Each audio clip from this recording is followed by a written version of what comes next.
Accountants academy organise ചെയ്തിരിക്കുന്ന ഇന്നത്തെ വെബിനാറിലേക്ക് എല്ലാവർക്കും സ്വാഗതം.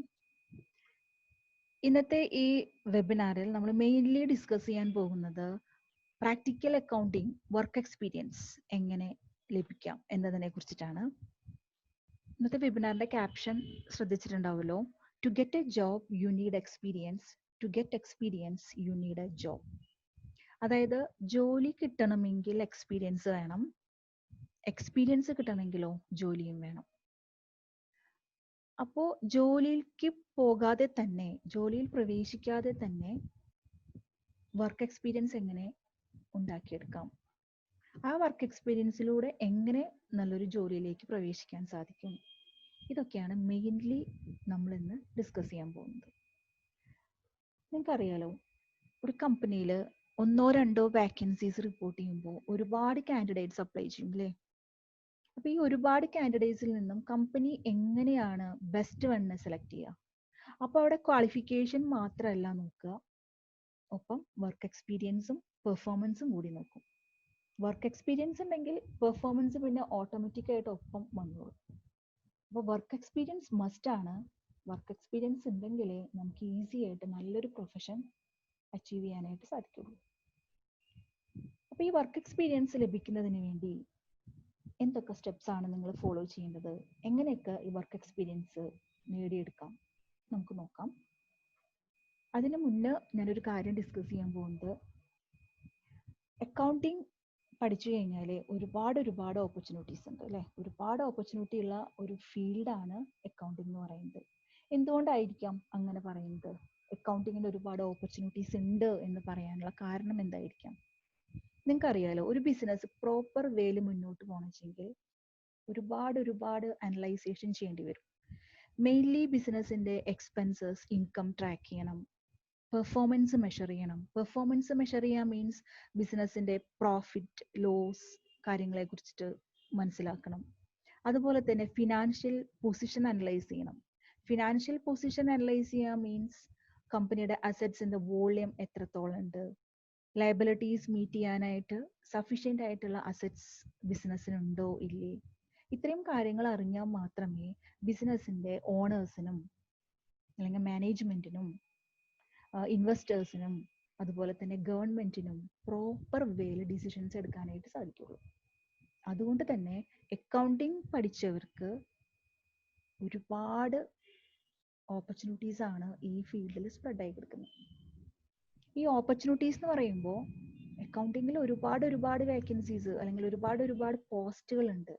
പോസ്റ്റ് മീൻസ് ഏറ്റവും സിമ്പിൾ ലെവൽ ബുക്ക് കീപ്പർ മുതൽ ഒരു സ്ട്രാറ്റജിക് അഡ്വൈസർ വരെ, ഒരു ഫിനാൻഷ്യൽ അഡ്വൈസർ വരെ അക്കൗണ്ടിങ് പഠിച്ചവർക്ക് വർക്ക് ചെയ്യാൻ സാധിക്കും.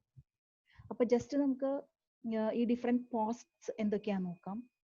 നോക്കൂ, ഇപ്പൊ ഇതിൽ മെൻഷൻ ചെയ്തിട്ടുണ്ട് കുറെ പോസ്റ്റുകളെല്ലാം. Chief financial officer, finance director, corporate controller, accounts manager, financial analyst, forensic accountant, credit analysis manager, financial advisor, അതുപോലെ treasury analyst, tax accountant, auditor, budget analyst, accounting software developer, അതുപോലെ accounting information technology manager, accounting professor, accounting clerk, accounting assistant, അങ്ങനെ ഒരുപാട് പോസ്റ്റുകളാണുള്ളത് ഈ ഫീൽഡിൽ. അപ്പോൾ ഇത്തരത്തിലുള്ളൊരു profession achieve ചെയ്യണമെങ്കിൽ നമുക്ക് കുറേ സ്റ്റെപ്സ് ഫോളോ ചെയ്യേണ്ടതായിട്ടുണ്ട്. എങ്കിലേ നമുക്ക് ഈസി ആയിട്ട് ഇതൊക്കെ അച്ചീവ് ചെയ്യാനായിട്ട് സാധിക്കുള്ളൂ. ഈ സ്റ്റെപ്സ് എന്ന് വെച്ചാൽ മെയിനായിട്ട് വേണ്ടത് നമുക്കൊരു മിനിമം ക്വാളിഫിക്കേഷൻ എന്ന നിലയ്ക്ക് ഒരു ഡിഗ്രി ഉണ്ടാവണം. ഒപ്പം ഒരു പ്രൊഫഷണൽ ക്വാളിഫിക്കേഷൻ, അതായത് ഒരു സ്റ്റാറ്റ്യൂട്ടറി ബോഡി ഓഫ് ചാർട്ടേഡ് അക്കൗണ്ടൻസിന്റെ ഒരു പ്രൊഫഷണൽ സർട്ടിഫിക്കേഷൻ ഉണ്ടാക്കിയെടുക്കാൻ ശ്രമിക്കുക. Like CA, ACCA, CPA, CMA, അങ്ങനെ കുറേ ക്വാളിഫിക്കേഷൻസ് ഉണ്ട്. അപ്പൊ ഇങ്ങനെയുള്ള പ്രൊഫഷണൽ ക്വാളിഫിക്കേഷൻസ് അച്ചീവ് ചെയ്യുകയാണെങ്കിൽ ഒന്നുകിൽ നമുക്ക് ഹയർ പോസ്റ്റിലേക്ക് കയറാം, അതല്ലെങ്കിൽ സ്വന്തമായിട്ട് നമുക്കൊരു പ്രാക്ടീസ് ചെയ്യാം. പ്രാക്ടീസിങ് ഓഡിറ്ററായിട്ട് നമുക്ക് വേണമെങ്കിൽ വർക്ക് ചെയ്യാൻ സാധിക്കും. അതോടൊപ്പം തന്നെ കമ്പ്യൂട്ടറൈസ്ഡ് അക്കൗണ്ടിങ് സോഫ്റ്റ്വെയർസിൽ നല്ല സ്കില്ല് വേണം, അതുപോലെ വർക്ക് എക്സ്പീരിയൻസ് വേണം. ഇനിയിപ്പോൾ എല്ലാവർക്കും ഈ CA, CMA പോലുള്ള പ്രൊഫഷൻസ് അച്ചീവ് ചെയ്യാൻ സാധിച്ചെന്ന് വരില്ല. അങ്ങനെയുള്ളവർ ചെയ്യേണ്ടത് എന്താണെന്ന് വെച്ചാൽ ഒരു മിനിമം ക്വാളിഫിക്കേഷൻ എന്ന നിലയ്ക്ക് ഡിഗ്രി എടുത്തു കഴിഞ്ഞാൽ കമ്പ്യൂട്ടറൈസ്ഡ് അക്കൗണ്ടിങ് സോഫ്റ്റ്വെയർ സ്കില്ല് ഉണ്ടാക്കിയെടുക്കുക. അപ്പോൾ വർക്ക് എക്സ്പീരിയൻസ് ഉണ്ടാക്കുക, അക്കൗണ്ടിങ്ങിൽ നല്ല വർക്ക് എക്സ്പീരിയൻസ് ഉണ്ടാക്കുക. അങ്ങനെയാണെന്ന് വെച്ചെങ്കിൽ ഈസിയായി നമുക്കൊരു എൻട്രി ലെവൽ ജോബിൽ കയറാൻ സാധിക്കും. ഈ ജോബിൽ ഇരുന്നുകൊണ്ട് തന്നെ പ്രാക്ടീസിങ്ങിലൂടെ അല്ലെങ്കിൽ എക്സ്പീരിയൻസിലൂടെ തന്നെ നമുക്ക് ഹയർ ജോബ് ഓപ്പർച്യൂണിറ്റീസ് നോക്കാം. അല്ലെങ്കിൽ അതുപോലെ നമ്മുടെ എഡ്യൂക്കേഷൻ കണ്ടിന്യൂ ചെയ്യാം. അവിടെ ഇരുന്നുകൊണ്ട് നമുക്ക് വേണമെങ്കിൽ എന്ത് ചെയ്യാം, ഈ വർക്ക് പ്രാക്ടീസിൽ ഇരുന്നുകൊണ്ട് തന്നെ അല്ലെങ്കിൽ ഈ ഒരു ജോലിയിൽ ഇരുന്നുകൊണ്ട് തന്നെ നമുക്ക് CA അല്ലെങ്കിൽ CMA പോലുള്ള പ്രൊഫഷണൽ ക്വാളിഫിക്കേഷൻ അപ്പോഴായാലും നമുക്ക് അച്ചീവ് ചെയ്യാൻ സാധിക്കും. അല്ലെങ്കിൽ പിന്നെ ആ ഒരു ബേസിക് ജോലിയിൽ കയറിയിട്ട് നമ്മുടെ എക്സ്പീരിയൻസിലൂടെ ഡെവലപ്പ് ചെയ്ത് നമുക്ക് ഹയർ പോസ്റ്റിലേക്ക് എത്താൻ പറ്റണം. അപ്പൊ എനിവേ വർക്ക് എക്സ്പീരിയൻസ് മസ്റ്റ് ആണ്. അപ്പൊ ഈ വർക്ക് എക്സ്പീരിയൻസ് ലഭിക്കുന്നതിന് വേണ്ടി അക്കൗണ്ടൻസ് അക്കാഡമി നിങ്ങളെ എങ്ങനെ ഹെൽപ്പ് ചെയ്യുന്നു? അക്കൗണ്ടൻസ് അക്കാഡമി ഇൻഡസ്ട്രിയൽ ട്രെയിനിങ്ങിലൂടെ കുട്ടികൾക്ക് ബിസിനസ് വർക്കുകളുടെ റിയൽ പ്രാക്ടീസ് ആണ് കൊടുക്കുന്നത്. അത് റിയൽ വർക്ക് എക്സ്പീരിയൻസ് കൊടുക്കുന്നു. അപ്പൊ തിയറിറ്റിക്കൽ ആയിട്ടുള്ള നോളേജ് ഉണ്ടായതുകൊണ്ട് മാത്രം പോരാ, ഒരിക്കലും ജോലി കിട്ടില്ല. എന്ത് വേണം? പ്രാക്ടിക്കൽ നോളേജ് വേണം. പ്രാക്ടിക്കൽ അപ്ലിക്കേഷനെ കുറിച്ചിട്ട് അറിയണം. ഈ പഠിച്ച അക്കൗണ്ടിങ് ഒരു ബിസിനസ്സിൽ എങ്ങനെ അപ്ലൈ ചെയ്യാമെന്നും കൂടി ഒരു സ്റ്റുഡന്റിന് അറിഞ്ഞേ പറ്റൂ. എങ്കിൽ മാത്രമേ ജോലിക്ക് പ്രവേശിക്കാനും മാത്രമല്ല അവിടെ എക്സ്പേർട്ടായിട്ട് വർക്ക് ചെയ്യാനും സാധിക്കുള്ളൂ.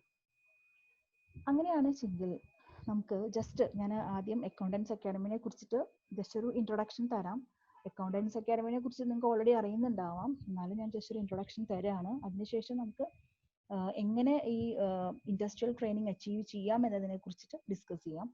അക്കൗണ്ടൻസ് അക്കാഡമി 22 years എക്സ്പീരിയൻസ്ഡ് ആയിട്ടുള്ള ഒരു എക്സ്പേർട്ട് ബോഡി കോർപ്പറേറ്റ് ആണ്. ഇത് അക്കൗണ്ടൻസ് അക്കാഡമി എന്ന് പറയുന്നത് ഇന്ത്യൻ ചാർട്ടേഡ് അക്കൗണ്ടൻസിന്റെയും അതുപോലെ ഇന്റർനാഷണൽ ചാർട്ടേഡ് അക്കൗണ്ടൻസിന്റെയും ഒക്കെ ഒരു ഓഡിറ്റ് വിങ് ആണ്.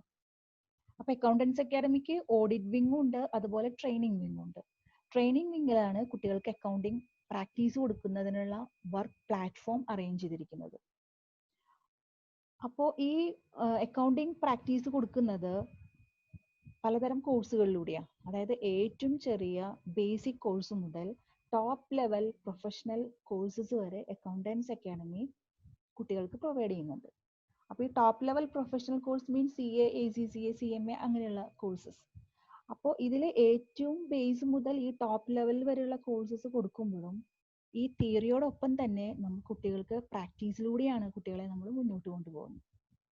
ഇനി അക്കൗണ്ടൻസ് അക്കാഡമിയിലെ ഈ പ്രാക്ടീസ് അല്ലെങ്കിൽ ഇവിടുത്തെ കോച്ചിങ്ങിന്റെ ഒരു എടുത്തു പറയാവുന്ന ഒരു പ്രത്യേകത എന്താണെന്ന് വെച്ചാൽ ഇൻഡിവിജ്വൽ കെയറിംഗ് ഉണ്ടായിരിക്കും.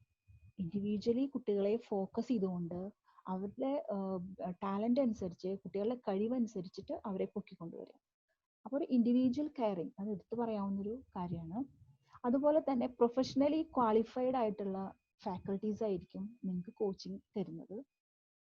പിന്നെ അപ്ഡേറ്റഡ് ആയിട്ടുള്ള സിലബസും സോഫ്റ്റ്വെയർസ് ആണ് അക്കൗണ്ടൻസ് അക്കാഡമി നിങ്ങൾക്ക് പ്രൊവൈഡ് ചെയ്യുന്നത്. അപ്പോൾ സിലബസ് അപ്ഡേറ്റ് ചെയ്യുക മീൻസ് ഇപ്പം അറിയാലോ, ഓൾറെഡി ഓഡിറ്റ് വിങ് ആണ് ഈ കാര്യങ്ങളൊക്കെ ലീഡ് ചെയ്യുന്നത്. അതുകൊണ്ട് തന്നെ ടാക്സിലും അക്കൗണ്ടിങ് സ്റ്റാൻഡേർഡ്സിലും എന്ത് പുതിയ അപ്ഡേഷൻസ് വരുമ്പോഴും നമ്മളതിൽ നമ്മുടെ ടീച്ചേഴ്സും ഒപ്പം അപ്ഡേറ്റഡ് ആയിക്കൊണ്ടിരിക്കും. അപ്പോൾ അപ്ഡേറ്റഡ് സിലബസ് ആണ് നിങ്ങളെ അക്കൗണ്ടൻസ് അക്കാഡമി പഠിപ്പിച്ചുകൊണ്ടിരിക്കുന്നത്. അതുപോലെ തന്നെ എടുത്തു പറയാവുന്ന വേറൊരു ഫീച്ചറാണ് live training camps, seminars, projects. ഇതൊക്കെ നിങ്ങൾക്ക് അക്കൗണ്ടൻസ് അക്കാഡമിയിൽ നിന്ന് നിങ്ങൾക്ക് ലഭിക്കും. ഇപ്പോൾ ഈ ലൈവ് ട്രെയിനിങ് അക്കൗണ്ടൻസ് അക്കാഡമിയുടെ ലൈവ് ട്രെയിനിങ് ക്യാമ്പുകളൊക്കെ പങ്കെടുത്തു കഴിഞ്ഞാൽ റിയലി ഒരു ബിസിനസ് ഓർഗനൈസേഷനിൽ വർക്ക് ചെയ്തിട്ടുള്ള ഒരു എക്സ്പീരിയൻസ് ആയിട്ട് ഒരു ബിസിനസ് ഓർഗനൈസേഷന്റെ എല്ലാ ഡിപ്പാർട്ട്മെന്റും നിങ്ങൾ ഇൻഡിപെൻഡന്റ് ആയിട്ട് ഹാൻഡിൽ ചെയ്തൊരു എക്സ്പീരിയൻസ്. ഓക്കെ, അപ്പൊ അത്രയ്ക്കധികം എക്സ്പീരിയൻസോട് കൂടി തന്നെ നിങ്ങൾക്ക് അക്കാഡമിയിലെ കോഴ്സ് കഴിഞ്ഞിറങ്ങാം.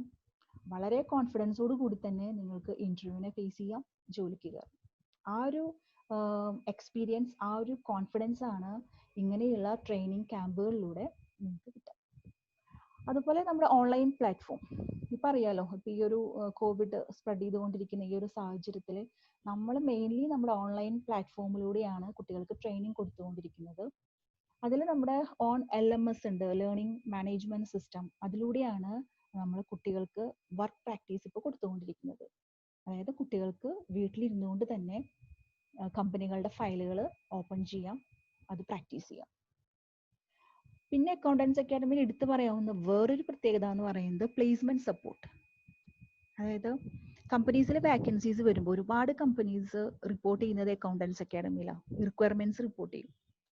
അപ്പൊ ഈ റിക്വയർമെന്റ്സ് അനുസരിച്ചിട്ട് നമ്മൾ എന്ത് ചെയ്യുമെന്ന് വെച്ചാൽ സ്റ്റുഡൻസിനെ ഫിൽട്ടർ ചെയ്ത് അവിടേക്ക് ഇന്റർവ്യൂവിന് വിടും. പിന്നെ കുട്ടികളുടെ പെർഫോമൻസിന്റെ ബേസിൽ അവരവിടെ പ്ലേസ്ഡ് ആവും.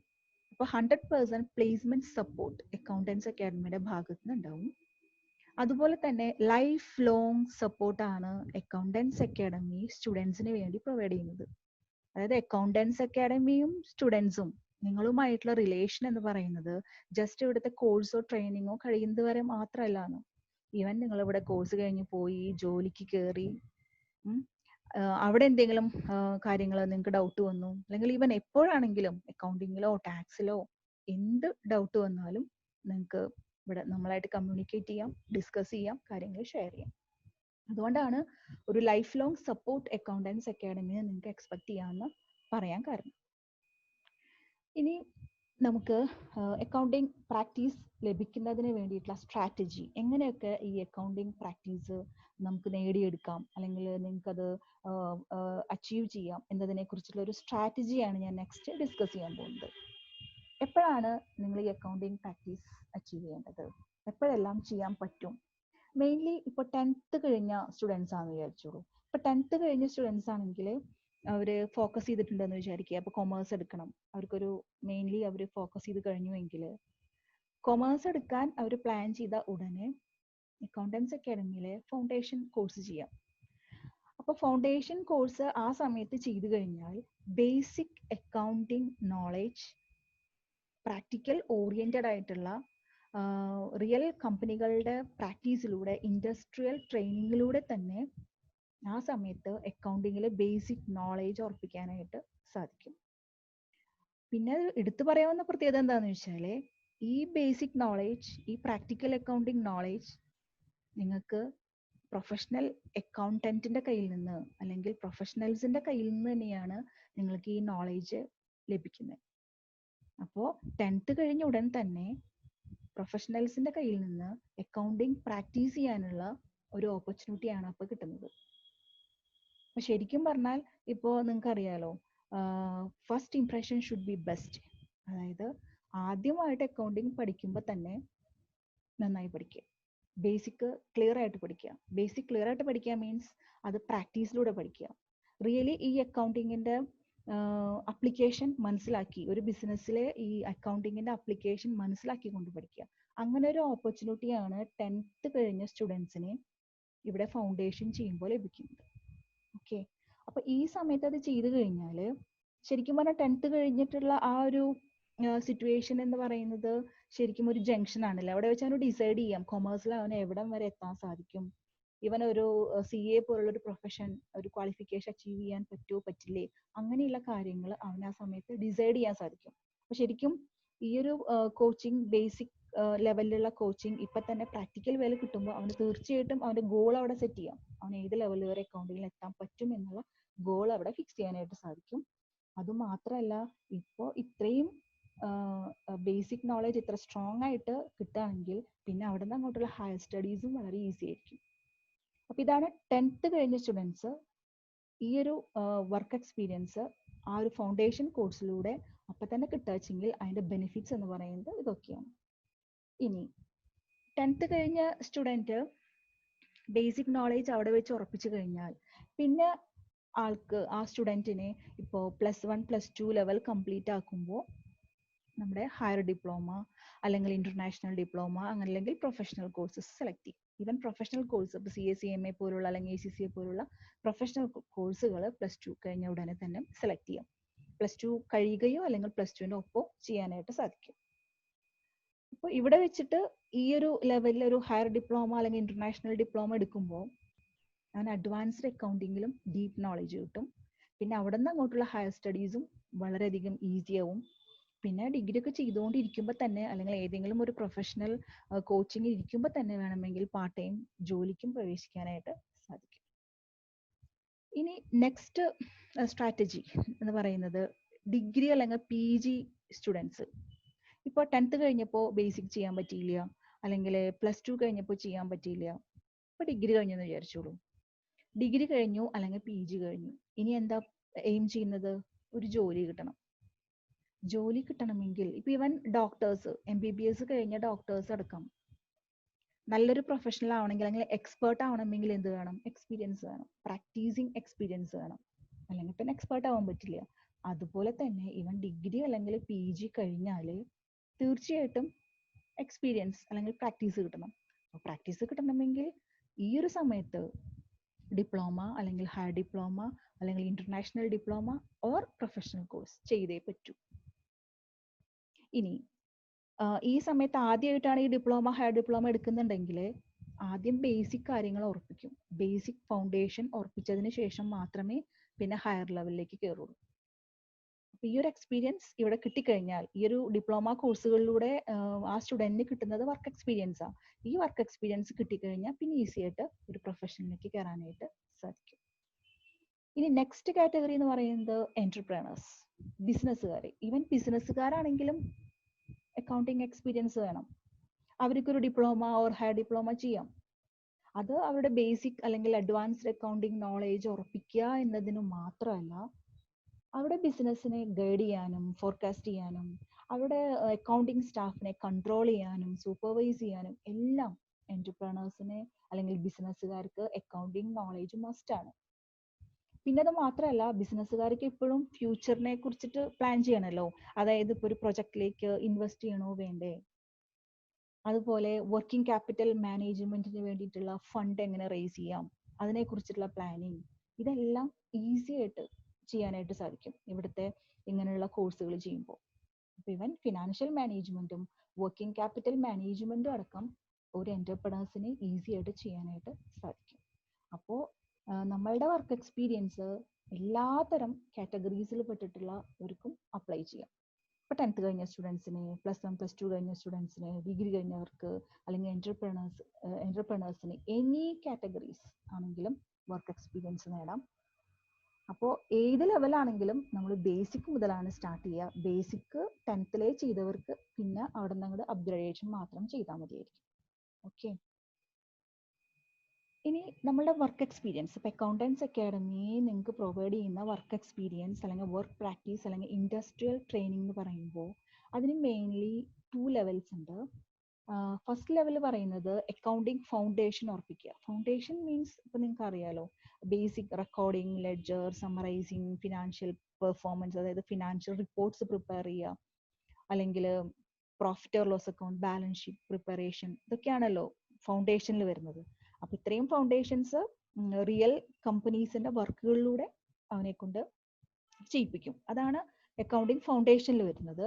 നെക്സ്റ്റ് ലെവൽ എന്ന് പറയുമ്പോൾ അഡ്വാൻസ്ഡ് അക്കൗണ്ടിങ് ആണ്. അഡ്വാൻസ്ഡ് അക്കൗണ്ടിങ് എന്ന് പറയുമ്പോൾ കുറെ കൂടി ഹയർ ലെവലിൽ വരും. മെയിൻലി ഫ്യൂച്ചർ പ്ലാനിങ്, ഡിസിഷൻ മേക്കിങ്ങിന് സപ്പോർട്ടീവ് ആയിട്ടുള്ള റിപ്പോർട്ട്സ് പ്രിപ്പയർ ചെയ്യുക, അതുപോലെ തന്നെ റിപ്പോർട്ട്സ് എങ്ങനെ മാനേജ്മെന്റിന് പ്രസന്റ് ചെയ്യാം, അതായത് റിപ്പോർട്ടിന്റെ പ്രസന്റേഷൻ പ്രൊസീജിയേഴ്സ്, ഇതൊക്കെയാണ് അഡ്വാൻസ്ഡ് അക്കൗണ്ടിങ്ങിൽ വരുന്നത്. Like ratio analysis, cash flow analysis, fund flow analysis, അതുപോലെ വേരിയസ് ഫിനാൻഷ്യൽ റിപ്പോർട്ടിംഗ് പ്രൊസീജിയേഴ്സ്, ഇതൊക്കെയാണ് സെക്കൻഡ് ലെവലിൽ വരുന്നത്. അപ്പോൾ മെയിൻലി 2 ലെവൽസ് ആണ്, ഫൗണ്ടേഷൻ ലെവലും അഡ്വാൻസ്ഡ് അക്കൗണ്ടിങ് ലെവലും. അപ്പോൾ നമ്മളുടെ ഈ ഒരു വർക്ക് പ്രാക്ടീസ് കിട്ടുമ്പോൾ, ഈ 2 ലെവലിലുള്ള കാര്യങ്ങൾ ചെയ്യുമ്പോൾ നിങ്ങൾക്ക് മെയിൻ ആയിട്ട് നോളേജ് കിട്ടുന്നത്, മെയിൻലി നോളേജ് കിട്ടുന്നത് 2 ഏരിയാസ്, 2 ലെവലിലാണ്. അതായത് ഒന്ന് മാനുവൽ അക്കൗണ്ടിങ്ങിൽ ഡീപ്പ് നോളേജ് കിട്ടുന്നു, രണ്ടാമത് കമ്പ്യൂട്ടറൈസ്ഡ് അക്കൗണ്ടിങ്ങിൽ ഡീപ്പ് നോളേജ് കിട്ടുന്നു. ഇപ്പൊ മാനുവൽ അക്കൗണ്ടിങ് ആണെങ്കിലും കമ്പ്യൂട്ടറൈസ്ഡ് അക്കൗണ്ടിങ്ങിലാണെങ്കിലും റിയൽ വർക്ക് പ്രാക്ടീസിലൂടെയാണ് നിങ്ങൾക്ക് ഈ എക്സ്പീരിയൻസ് തരുന്നത്. അപ്പോൾ നോളേജ് ഇൻ മാനുവൽ അക്കൗണ്ടിങ് എന്ന് പറയുന്നത് വളരെ മസ്റ്റ് ആണ്. കാരണം നിങ്ങൾക്ക് ബേസിക് ഒരു കോൺസെപ്റ്റ് നിങ്ങളുടെ മനസ്സിൽ ഡീപ്പായിട്ടുണ്ടെങ്കിൽ മാത്രമേ നിങ്ങൾക്ക് റിപ്പോർട്ടിംഗ് പ്രൊസീജിയേഴ്സ് ഒക്കെ വളരെ ഈസി ആയിട്ട് ചെയ്യാൻ പറ്റുള്ളൂ. ഒരു കമ്പനിയിൽ നല്ല എക്സ്പേർട്ട് ആയിട്ട് വർക്ക് ചെയ്യണം, അതുപോലെ ഡിസിഷൻ മേക്കിങ്ങിന് വേണ്ടി ഓണേഴ്സിനെ സപ്പോർട്ട് ചെയ്യണമെങ്കിൽ നമുക്ക് ബേസിക് അക്കൗണ്ടിങ് കോൺസെപ്റ്റ് മനസ്സിൽ നന്നായിട്ടുണ്ടാവണം. അത് പതിയണം ശരിക്കും പറഞ്ഞാൽ. അതുകൊണ്ട് മാനുവൽ അക്കൗണ്ടിങ് നോളേജ് മസ്റ്റ് ആണ്.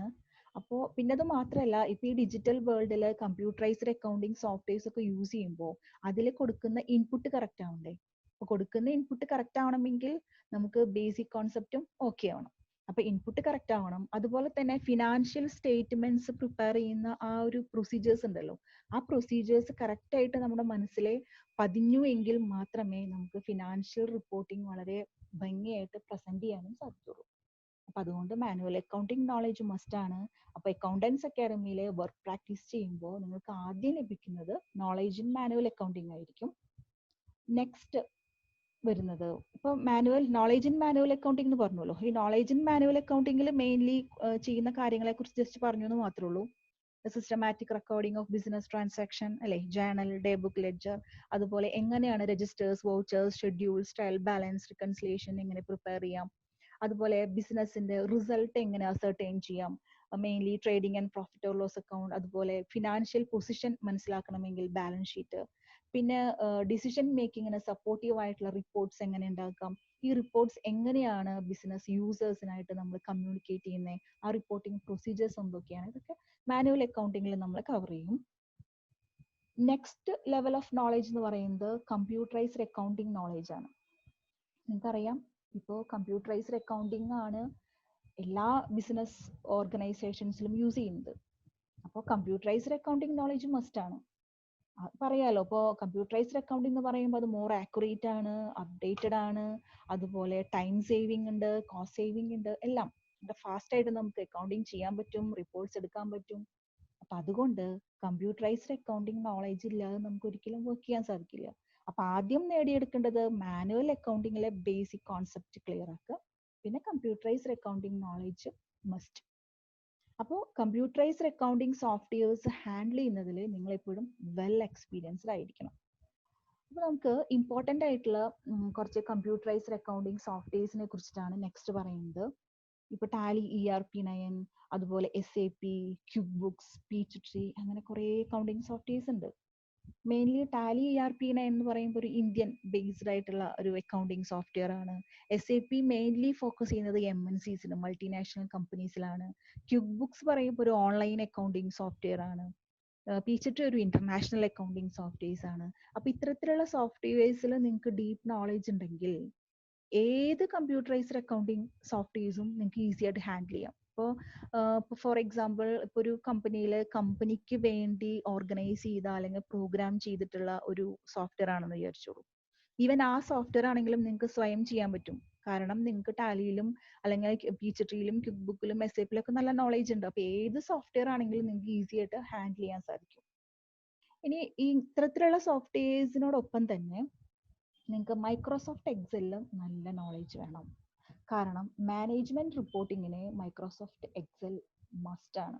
മാനേജ്മെന്റ് റിപ്പോർട്ടിംഗ് എന്ന് പറയുമ്പോൾ ഇപ്പോൾ ഡിപ്പാർട്ട്മെന്റ് വൈസ് റിപ്പോർട്ട്, അല്ലെങ്കിൽ employee wise report, product wise report, area wise report, ഇങ്ങനെ different types of reports internal റിപ്പോർട്ടിങ്ങിന് വേണ്ടിയിട്ട് എക്സൽ മസ്റ്റ് ആണ്.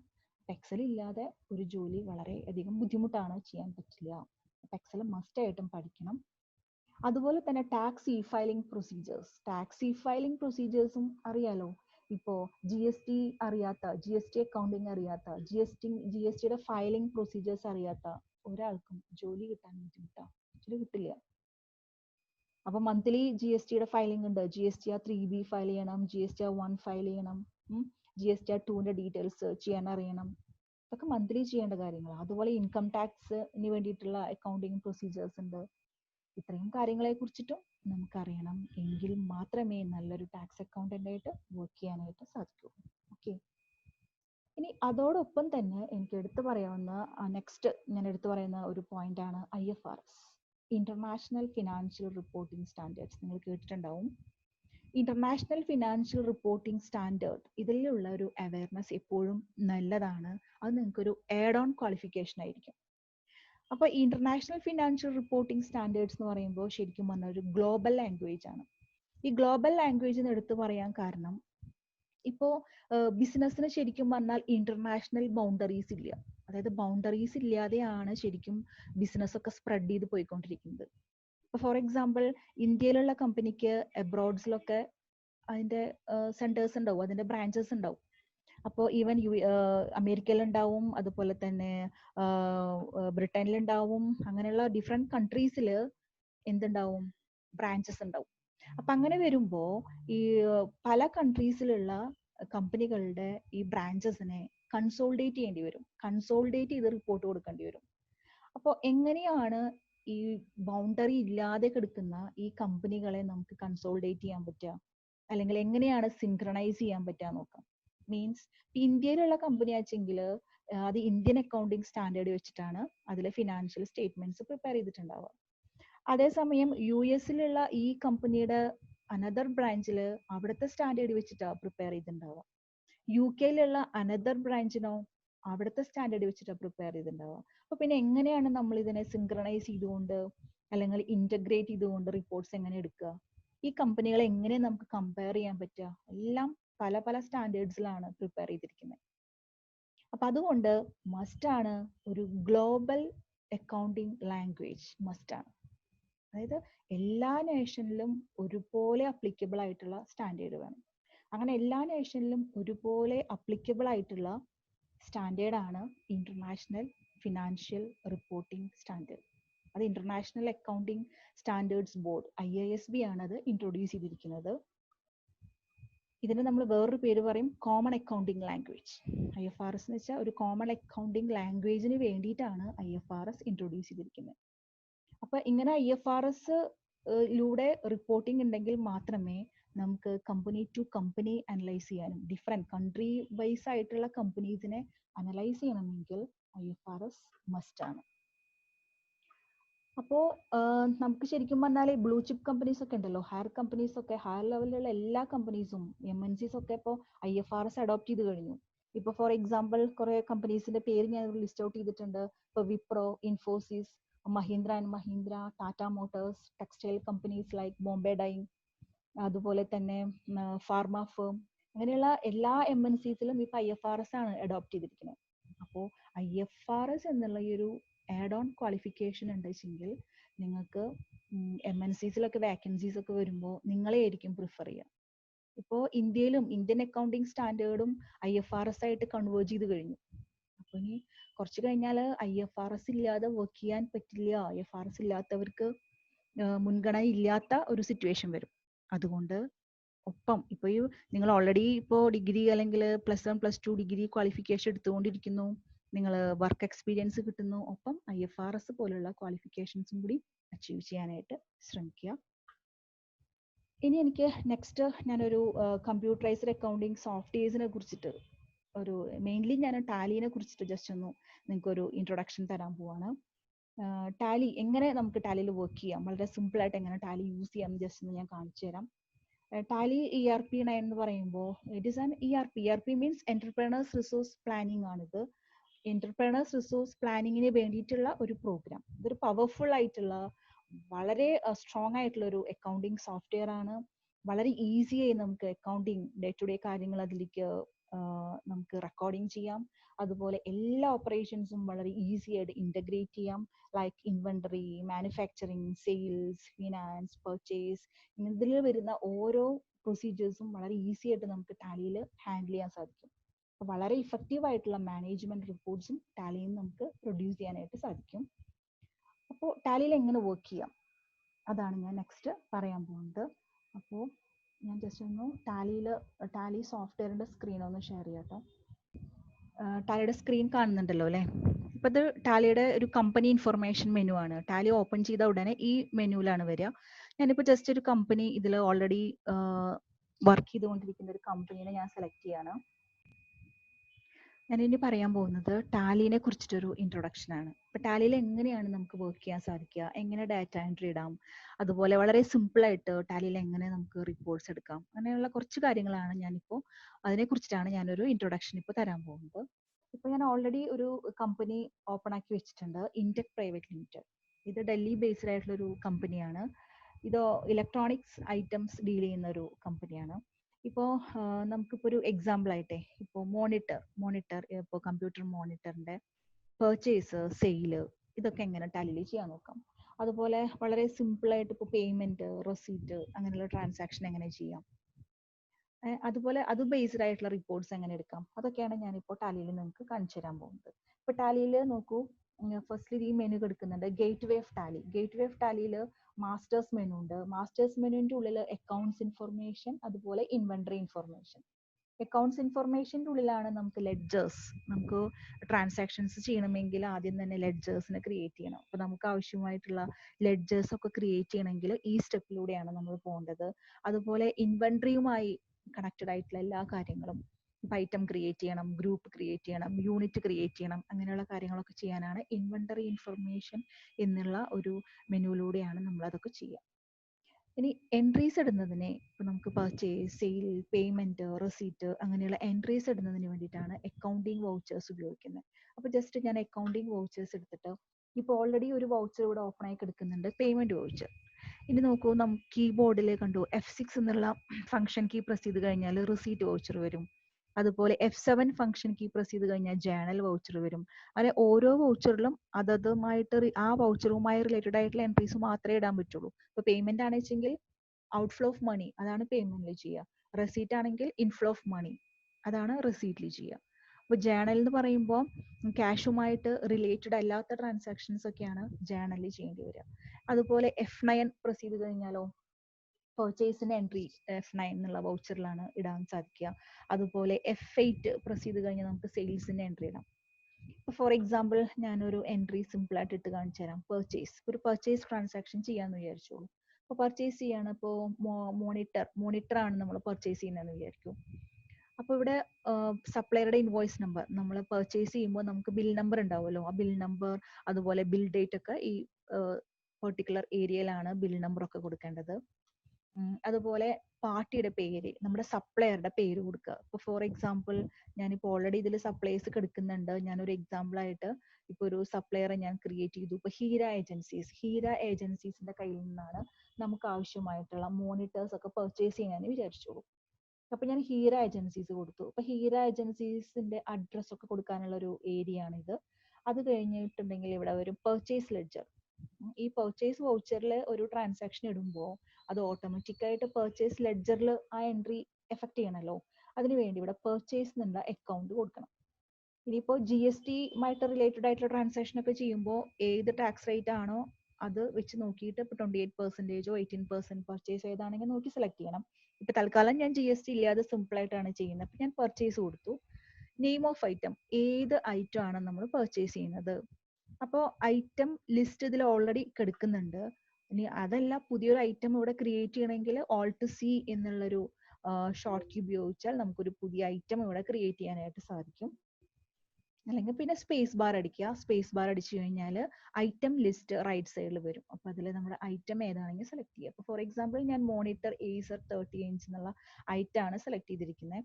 ഉടനെ ചോദിക്കും ഏത് ഗോഡൌണിലേക്കാണ് ഈ പ്രൊഡക്ട്സ് പർച്ചേസ് ചെയ്യുന്നത്. ഇപ്പോൾ ഗോഡൌൺ എന്ന് പറഞ്ഞൊരു ഓപ്ഷൻ ടാലിയിൽ ഉണ്ട്, അത് ഞാൻ എനേബിൾഡ് ആക്കി വെച്ചിരിക്കുകയാണ്. അതുകൊണ്ടാണ് ഇപ്പോൾ ഗോഡൌണിന്റെ ഓപ്ഷൻ ചോദിച്ചിരിക്കുന്നത്. അപ്പോൾ സ്പേസ് ബാർ അടിച്ചാൽ ഗോഡൌൺസിന്റെ ലിസ്റ്റ് വരും. ഫോർ എക്സാമ്പിൾ ഞാനിപ്പോ ഫാക്ടറി ഗാന്ധിനഗർ എന്ന് പറഞ്ഞിട്ടൊരു ഗോഡൌൺ എടുക്കുന്നുണ്ട്. അപ്പൊ അതിലേക്കാണ് ഞാൻ ഈ മെറ്റീരിയൽസ്, അതായത് മോണിറ്റർ ഞാൻ പർച്ചേസ് ചെയ്യുന്നത്. അപ്പോൾ ഇവിടെ ഫാക്ടറി ഗാന്ധിനഗർ കൊടുത്തു.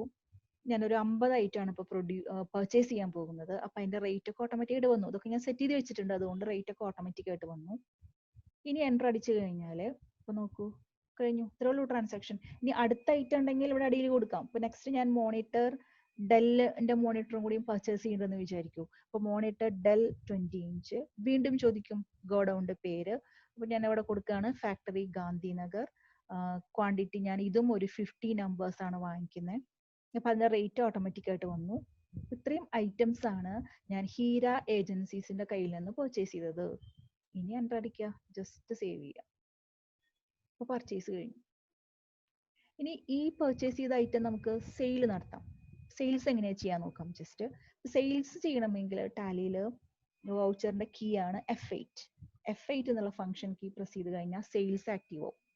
അപ്പൊ സെയിൽസിൽ ഇതുപോലെ തന്നെ ബിൽ നമ്പർ ഉണ്ട്, അതുപോലെ പാർട്ടിയുടെ പേര്, നമ്മൾ ആർക്കാണോ സെയിൽ നടത്തുന്നത് ആ പാർട്ടിയുടെ പേര് കൊടുക്കുക. ഞാനിപ്പോൾ എക്സാമ്പിൾ ആയിട്ട് ആര്യ ഏജൻസീസിനാണ് ഞാൻ സെയിൽ നടത്തിയതെന്ന് വിചാരിച്ചോളൂ. അപ്പോൾ ആര്യ ഏജൻസീസ് എന്നുള്ള നമ്മുടെ കസ്റ്റമറെ സെലക്ട് ചെയ്യുന്നു. അവരെ അഡ്രസ്സും കാര്യങ്ങളൊക്കെ ഇവിടെ കൊടുക്കാം. ഓക്കെ. അതുപോലെ ഇവിടെ സെയിൽസ് എൻട്രി ഇടുമ്പോൾ സെയിൽസ് ലെഡ്ജറിലേക്കാണല്ലോ ഓട്ടോമാറ്റിക് ആയിട്ട് അലോക്കേഷൻ പോകേണ്ടത്. അപ്പോൾ ഇവിടെ നിന്ന് സെയിൽസ് എന്നുള്ള അക്കൗണ്ട് റൈറ്റ് സൈഡിൽ നിന്ന് ലിസ്റ്റ് ഓഫ് ലെഡ്ജറിൽ നിന്ന് സെലക്ട് ചെയ്തെടുക്കുക സെയിൽസ്. ഇനി നമ്മളിപ്പോൾ സെയിൽ നടത്താൻ പോകുന്ന ഐറ്റം മോണിറ്റർ ഡെല്ല്. 20 ഇഞ്ചാണ് നമ്മളിപ്പോൾ സെയിൽ നടത്തുന്നത്. അപ്പോൾ ആ ഐറ്റം അവിടെ നിന്ന് സെലക്ട് ചെയ്യുക. നെക്സ്റ്റ് ചോദിക്കുന്നത് ഇത് ഏത് ഗോഡൌണിൽ നിന്നാണ് ഈ പ്രൊഡക്റ്റ് സെയിൽ പോകുന്നത്. അപ്പോൾ ഗോഡൌണിന്റെ പേര് ഇവിടെ ഉണ്ട്. ഇതാ ഫാക്ടറി ഗാന്ധിനഗറിലാണല്ലോ നമ്മൾ മെറ്റീരിയൽസ് പർച്ചേസ് ചെയ്തിട്ടുണ്ടായിരുന്നത്. അപ്പോൾ അവിടെ നിന്നാണ് പ്രൊഡക്റ്റ് സെയിൽ നടത്തുന്നത്. അപ്പോൾ അതവിടെ കൊടുത്തു. നമ്മളിപ്പോൾ സെയിൽ നടത്തുന്നത് ഒരു 5 മോണിറ്ററാന്ന് വിചാരിച്ചോളൂ.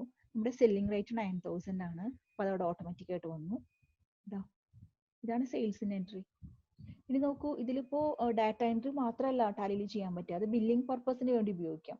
ജസ്റ്റ് ഇപ്പോൾ ഈ സെയിൽസ് ബില്ലിന്റെ ഒരു പ്രിന്റ് ഔട്ട് എടുക്കണമെങ്കിൽ ഇവിടെ നമുക്ക് ഓൾട്ട് പി പ്രസ് ചെയ്താൽ മതി. ഓൾട്ട് പി പ്രസ് ചെയ്ത് കഴിഞ്ഞാൽ ഇത് കണ്ടോ, ഇതാണ് സെയിൽസ് ബില്ലിന്റെ പ്രിന്റ് റിവ്യൂ ആണിത്. ഇവിടെ ഓൾട്ട് സെഡ് അടിച്ച സെയിൽസ് ബിൽ നമുക്ക് സൂം ചെയ്യാനായിട്ട് സാധിക്കും. ഇതാണ് നമ്മുടെ കസ്റ്റമേഴ്സിന് പ്രിന്റ് എടുത്ത് കൊടുക്കേണ്ട ബില്ല്. ഇനി ഇതാ ഇപ്പൊ ഞാൻ ഈ ട്രാൻസാക്ഷൻ സേവ് ചെയ്യാണ്. എൻ്റർ അടിച്ചു, സേവ് ചെയ്തു. ഞാനൊരു സെയിൽ എൻട്രി ഇട്ടു.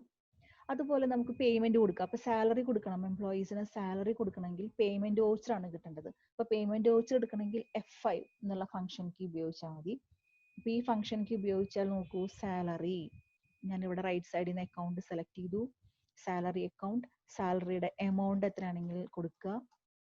അതിനുശേഷം എൻ്റർ അടിച്ച് അവിടെ ക്രെഡിറ്റ് വന്നു. ക്രെഡിറ്റ് എന്താണ്, ക്യാഷ്. അപ്പൊ നമ്മുടെ എൻട്രി എന്താ, ഡെബിറ്റ് സാലറി, ക്രെഡിറ്റ് ക്യാഷ്. അപ്പൊ ആ എൻട്രി ടു നരേഷൻ ഇവിടെ കൊടുക്കാം. നരേഷൻ കൊടുക്കാനുള്ള നരേഷൻ ബോക്സ് ആണത്. നരേഷൻ കൊടുത്തതിന് ശേഷം എൻ്റർ അടിക്കുക, സേവ് ചെയ്യുക.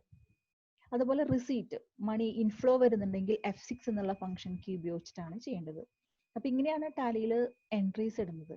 പിന്നെ ടാലിയിൽ എൻട്രീസ് ഇടുക എന്നുള്ളതിനുപരി ടാലിയിൽ നിന്ന് എങ്ങനെ പലതരത്തിലുള്ള റിപ്പോർട്ട്സ് എടുക്കാം, അത് വളരെ മസ്റ്റ് ആയിട്ട് അറിയേണ്ട കാര്യമാണ്. അപ്പൊ നോക്കൂ, ടാലിയിൽ ഇമ്പോർട്ടൻ്റ് ആയിട്ടുള്ള റിപ്പോർട്ട്സ് ഒക്കെ ഈ ഗേറ്റ്വേയിൽ കിടക്കുന്നുണ്ട്. Balance sheet, profit and loss account, stock summary, ratios എന്നൊക്കെ പറഞ്ഞിട്ട് കിടക്കുന്നുണ്ട്. ഇതല്ലാത്ത റിപ്പോർട്ട്സ് കിട്ടണമെങ്കിൽ ഡിസ്പ്ലേയിൽ പോയാൽ മതി. ഡിസ്പ്ലേയിൽ കണ്ടു ട്രയൽ ബാലൻസ്. ഇപ്പൊ ട്രയൽ ബാലൻസ് എടുത്താൽ നമ്മൾ ചെയ്തിട്ടുള്ള ട്രാൻസാക്ഷൻ്റെ ട്രയൽ ബാലൻസ് ഒക്കെ ഓട്ടോമാറ്റിക്കലി അത് പ്രിപ്പയർ ചെയ്ത് വന്നു. വളരെ ഈസി ആയിട്ട് നമുക്കതൊക്കെ ട്രേസ് ചെയ്തെടുക്കാം. പിന്നെ ഡേ ബുക്ക് കണ്ടോ, നമ്മൾ ഓൾറെഡി കമ്പനിയിൽ വർക്ക് ചെയ്തിട്ടുണ്ട്, ലിസ്റ്റ് ഓഫ് ഡാറ്റ ഉണ്ട്. അതടക്കം ഡേ ബുക്കിൽ ഡാറ്റാസ് ഇവിടെ ഓൾറെഡി ഡിസ്പ്ലേയിൽ വന്നു കഴിഞ്ഞു.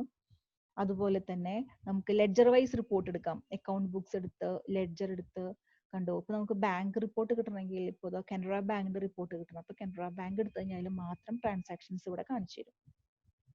അതുപോലെ തന്നെ സെയിൽസ് രജിസ്റ്റർ, പർച്ചേസ് രജിസ്റ്റർ ഒക്കെ കണ്ടോ, നമുക്ക് വളരെ ഈസി ആയിട്ട് നമുക്ക് എടുക്കാനായിട്ട് സാധിക്കും. നമുക്ക് ഈ ഫയലിങ്ങിന്റെ സമയത്തൊക്കെ രജിസ്റ്റേഴ്സ് ഒക്കെ വെച്ചിട്ട് റിപ്പോർട്ട് ചെക്ക് ചെയ്യേണ്ടി വരും. അപ്പോൾ ഈ റിപ്പോർട്ട്സ് ഒക്കെ വളരെ ഈസി ആയിട്ട് കിട്ടും. അതുപോലെ തന്നെ നോക്കൂ, cash flow, fund flow report, receipts and payment, അതുപോലെ തന്നെ സ്റ്റേറ്റ്മെന്റ്സ് ഓഫ് ഇൻവെന്ററിയിൽ ഗോഡൌൺ റിപ്പോർട്ട് ഒക്കെ എടുക്കുന്നുണ്ട്. ഗോഡൌണിന്റെ പേര് ജസ്റ്റ് സെലക്ട് ചെയ്ത് കൊടുത്താൽ മതി. ആ ഗോഡൌണിലുള്ള പ്രൊഡക്ട്സ് എന്തൊക്കെയാണ് അതിന്റെ ഡീറ്റെയിൽസ് ഒക്കെ നമുക്ക് കാണാനായിട്ട് സാധിക്കും. അതുപോലെ നോക്കൂട്ടോ, cash flow, cash and fund flow, അതിൽ ക്യാഷ് ഫ്ലോ ഒക്കെ എടുക്കുന്നുണ്ട്. അത് മന്ത്ലി ഏത് മന്താണ് വേണമെങ്കിൽ നമുക്ക് ആ മന്ത് വെച്ചിട്ട് സെലക്ട് ചെയ്യാം. Alt F1 എന്നുള്ള കീ പ്രസ് ചെയ്ത് കഴിഞ്ഞാൽ ഡീറ്റെയിൽ ആയിട്ട് നമുക്ക് അതിന്റെ ഡിസ്പ്ലേ കാണിച്ചു തരും. അതുപോലെ തന്നെ ഇതാ നമ്മുടെ financial final reports, profit and loss account. ഇതാ കമ്പനിയുടെ ഓപ്പണിംഗ് സ്റ്റോക്ക് ഉണ്ടെങ്കിൽ അത് അവിടെ വരും. പർച്ചേസ്, സെയിൽസ്, ക്ലോസിംഗ് സ്റ്റോക്ക്, കമ്പനിയുടെ ഡയറക്റ്റ് എക്സ്പെൻസ്, കമ്പനിയുടെ ഗ്രോസ് പ്രോഫിറ്റ് ഇത്രയാണ്, കമ്പനിയുടെ ഇൻഡയറക്റ്റ് എക്സ്പെൻസസ് ഒക്കെ ഡിസ്പ്ലേയിൽ വന്നു, കമ്പനിയുടെ നെറ്റ് പ്രോഫിറ്റ് ഇത്രയാണ്. കണ്ടു, ഇതൊക്കെ ഓട്ടോമാറ്റിക് ആയിട്ട് വന്നു. ഇപ്പൊ മാനുവലി നമ്മൾ ചെയ്യുമ്പോൾ നമുക്കറിയാലോ കുറേ ടൈം കൺസ്യൂമിങ് ആണ്, അതിൽ എറേഴ്സ് ഉണ്ടാവാനുള്ള ചാൻസ് ഉണ്ട് അല്ലേ. പക്ഷെ ടാലി പോലുള്ള സോഫ്റ്റ്വെയറിൽ ചെയ്യുമ്പോഴോ കൊടുക്കുന്ന ഇൻപുട്ട് കറക്റ്റ് ആയാൽ മതി, ബാക്കി ഉള്ള കാര്യങ്ങൾ ഔട്ട്പുട്ട് എല്ലാം വളരെ ഈസി ആയിട്ട് വളരെ ക്വിക്കായിട്ട് നമുക്ക് ടാലിയിൽ നിന്ന് അത് കിട്ടും. പിന്നെ നമുക്ക് റിപ്പോർട്ട്സ് എടുക്കാൻ അറിയണത് മാത്രം. അപ്പോൾ റിപ്പോർട്ട്സ് എടുക്കുന്നതിൽ എപ്പോഴും നല്ല സ്പീഡി ആയിട്ട് നമ്മൾ ചെയ്യണം. നല്ല സ്പീഡോട് കൂടിയിട്ട് റിപ്പോർട്ട് എടുക്കാൻ നമുക്ക് സാധിക്കണം. അതായത് വെറുതെ ഡാറ്റ എൻട്രി ചെയ്യാൻ മാത്രം അറിഞ്ഞാൽ പോരാ. ക്ലിയർ ആയോ? അതുപോലെ തന്നെ നോക്കൂ, ബാലൻസ് ഷീറ്റ് ഉണ്ട്. ബാലൻസ് ഷീറ്റ് ഡീറ്റെയിൽ എടുത്തു കഴിഞ്ഞാൽ balance sheet, total liabilities, total assets കണ്ടോ, ഇതൊക്കെ ഓട്ടോമാറ്റിക് ആയിട്ട് വരും. ഇനിയിപ്പോൾ ഇതിൽ സൺട്രി ഡെപ്റ്റേഴ്സ്, ഇവരുടെ ഡീറ്റെയിൽസ് ആണെങ്കിൽ ജസ്റ്റ് അവിടെ വെച്ചിട്ട് എൻ്റർ അടിച്ചാൽ മതി. അപ്പോൾ ഈ കമ്പനിയിലുള്ള ഡെപ്റ്റേഴ്സിന്റെ മൊത്തം ലിസ്റ്റ് വരും. അപ്പോൾ ഇനി ഇവരായിട്ടുള്ള ട്രാൻസാക്ഷൻ ചെക്ക് ചെയ്യണമെങ്കിലോ ജസ്റ്റ് അവിടെ വെച്ച് ഒന്നുകൂടി ഒന്ന് എൻ്റർ അടിക്കുക. അപ്പോൾ ഏത് മന്തിലാണ് ട്രാൻസാക്ഷൻ നടന്നതെന്ന് വരും. അവിടെ വെച്ചിട്ട് ഒന്നുകൂടി എൻ്റർ അടിച്ചാലോ എൻട്രി വൈസ് ആയിട്ട് കാണിച്ചു തരും. അവിടെ വെച്ച് ഒന്നുകൂടി എൻ്റർ അടിച്ചാലോ എൻട്രിയിലോട്ട് പോകും. അപ്പോൾ ടാലിയുടെ ഒരു ഇമ്പോർട്ടൻ്റ് ആയിട്ടുള്ള ഒരു ഫീച്ചറാണ് ഈ ഡ്രിൽ ഡൗൺ ഫെസിലിറ്റി എന്ന് പറയുന്നത്. ഡ്രിൽ ഡൗൺ ചെയ്തുകൊണ്ട് ഏത് ട്രാൻസാക്ഷനെ വേണമെങ്കിലും നമുക്ക് കറക്റ്റ് ചെയ്തെടുക്കാൻ സാധിക്കും. അപ്പോൾ അങ്ങനെ വളരെ യൂസർ ഫ്രണ്ട്ലി ആയിട്ടുള്ള ഒരു സോഫ്റ്റ്വെയർ ആണ് ടാലി. പിന്നെ ടാലിയുടെ എടുത്തു പറയാവുന്ന ഒരു പ്രത്യേകത എന്ന് വെച്ചാൽ ഇതിന് മൾട്ടിലിംഗ്വൽ ഫെസിലിറ്റി ഉണ്ട്. മൾട്ടിലിംഗ്വൽ ഫെസിലിറ്റി മീൻസ് ഇത് ഇംഗ്ലീഷ് ലാംഗ്വേജ് മാത്രമല്ല, ഒരുപാട് ലാംഗ്വേജസിലേക്ക് നമുക്കിത് ഈ സോഫ്റ്റ്വെയറിനെ നമുക്ക് കൺവേർട്ട് ചെയ്യാനായിട്ട് സാധിക്കും. ഇപ്പോൾ മലയാളം, ഹിന്ദി, ഉറുദു, തമിഴ്, അറബിക് ലാംഗ്വേജ്, ഇങ്ങനെ കുറേ ലാംഗ്വേജസിലേക്ക് നമുക്ക് ഇതിനെ കൺവേർട്ട് ചെയ്തെടുക്കാൻ സാധിക്കും. ഇതൊക്കെ ഇതിന്റെ പ്രത്യേകത. പിന്നെ വളരെ യൂസർ ഫ്രണ്ട്ലി ആണ്. എങ്ങനെ വേണമെങ്കിലും ഇതിന് റിപ്പോർട്ട്സ് ഒക്കെ നമുക്ക് ചേഞ്ച് ചെയ്യാൻ പറ്റും, നമുക്ക് വേണ്ട രീതിയിൽ അതിനെ എഡിറ്റ് ചെയ്യാൻ പറ്റും. അങ്ങനെ കുറേ ഫെസിലിറ്റീസ് ഇതിനുണ്ട്. അതിനെ കസ്റ്റമൈസ് ചെയ്യാൻ പറ്റും. അതുപോലെ സോഫ്റ്റ്വെയറിനെ വേണമെങ്കിൽ നമുക്ക് കസ്റ്റമൈസ് ചെയ്തിട്ട് ബില്ലൊക്കെ നമുക്ക് ഓരോ കമ്പനിക്കും ഓരോ പെർട്ടിക്കുലർ മെത്തേഡിലൊക്കെ വേണമെങ്കിൽ നമുക്ക് അതിനെ കസ്റ്റമൈസ് ചെയ്തെടുക്കാൻ സാധിക്കും ടാലിനെ. അപ്പൊ ഇതൊക്കെയാണ് ടാലിയുടെ ഇമ്പോർട്ടൻ്റ് ആയിട്ടുള്ള കുറെ ഫെസിലിറ്റീസ് എന്ന് പറയുന്നത്. അതുപോലെ ടാലിയിൽ കുറെ ഫീച്ചേഴ്സ് ഉണ്ട്, കമ്പനി ഫീച്ചേഴ്സ് എന്ന് പറയും. Company features mainly accounting features ഉണ്ട്, ഇൻവെന്ററി ഫീച്ചേഴ്സ് ഉണ്ട്, സ്റ്റാറ്റ്യൂട്ടറി ഫീച്ചേഴ്സ് ഉണ്ട്. അക്കൗണ്ടിങ് ഫീച്ചേഴ്സ് എന്ന് പറയുമ്പോൾ കൊണ്ടോ കുറേ കാര്യങ്ങളുണ്ട്. മെയിനായിട്ട് ഇത്രയും ഫീച്ചേഴ്സ് ഒക്കെ നമ്മളിവിടെ വളരെ ഡീപ്പായിട്ട് പഠിക്കും. മെയിൻലി നോക്കൂ, മൾട്ടി കറൻസി.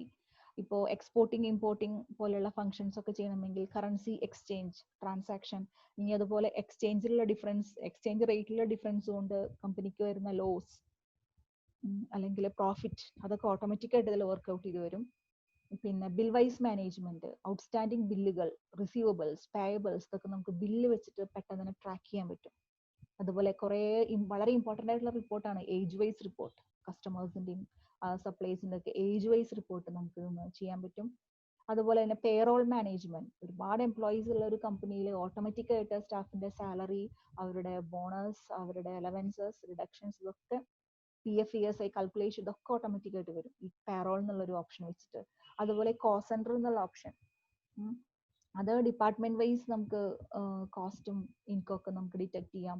അതുപോലെ ഏരിയ വൈസ് ഡിറ്റക്ട് ചെയ്യാം, പ്രൊജക്ട് വൈസ് ഡിറ്റക്ട് ചെയ്യാം. അതിനാണ് കോസ്റ്റ് സെന്റർ എന്നുള്ള ഓപ്ഷൻ ഒക്കെ നിങ്ങൾ പഠിക്കും. പിന്നെ ബഡ്ജറ്റ്സ് എങ്ങനെ ചെയ്യാം, ഫോർകാസ്റ്റിംഗ് എങ്ങനെ ചെയ്യാം, അങ്ങനെ കുറെ ഓപ്ഷൻസ് ഉണ്ട് ഇതിൽ. അതുപോലെ തന്നെ കുറെ ഇൻവെന്ററി ഫീച്ചേഴ്സ് ഉണ്ട്, മെയിൻലി ഗോഡൌൺ ഫെസിലിറ്റി, പിന്നെ batch number, manufacturing, expiry date എങ്ങനെ സെറ്റ് ചെയ്യാം, പർച്ചേസ് ഓർഡർ പ്രോസസ്സിംഗ് എങ്ങനെ ചെയ്യാം, സെയിൽസ് ഓർഡർ പ്രോസസ്സിംഗ് എങ്ങനെ ചെയ്യാം.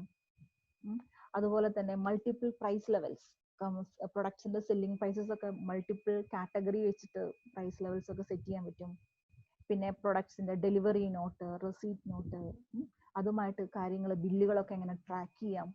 അതുപോലെ സ്റ്റാറ്റ്യൂട്ടറി ഫീച്ചേഴ്സ് ഉണ്ട്, മെയിൻലി GST എങ്ങനെ ചെയ്യാം, അതുപോലെ TDS, TCS, അങ്ങനെ ഇൻകം ടാക്സ് റിലേറ്റഡ് ആയിട്ടുള്ള കുറെ ഫീച്ചേഴ്സും കൂടി ഇതിലുണ്ട്. അപ്പോൾ ഇത്രയും ഫീച്ചേഴ്സ് ആണ് ടാലിയിൽ പഠിക്കാനുള്ളത്. ഇതൊക്കെ നമുക്കൊരു കമ്പനിയിൽ അപ്ലൈ ചെയ്യേണ്ടതായിട്ട് വരും. അപ്പോൾ കമ്പനിയിൽ ഇതൊക്കെ അപ്ലൈ ചെയ്യേണ്ടതായിട്ട് വരുമ്പോൾ ഇതൊക്കെ പഠിച്ചു കഴിഞ്ഞാലേ പറ്റുള്ളൂ. പിന്നെ അക്കൗണ്ടൻസ് അക്കാഡമിയിൽ നിങ്ങൾക്ക് ഇതെല്ലാം പ്രൊവൈഡ് ചെയ്യുന്നത്, ഇതിലെ ഓരോ ഫീച്ചറും ഒരു റിയൽ ബിസിനസ് ഓർഗനൈസേഷനിൽ എങ്ങനെ അപ്ലൈ ചെയ്യാം, ആ ഒരു റിയൽ ബിസിനസ് ഓർഗനൈസേഷന്റെ കമ്പനിയുടെ വർക്കാണ് നിങ്ങൾ ഇത് വെച്ചിട്ട് ചെയ്യാന്നർത്ഥം.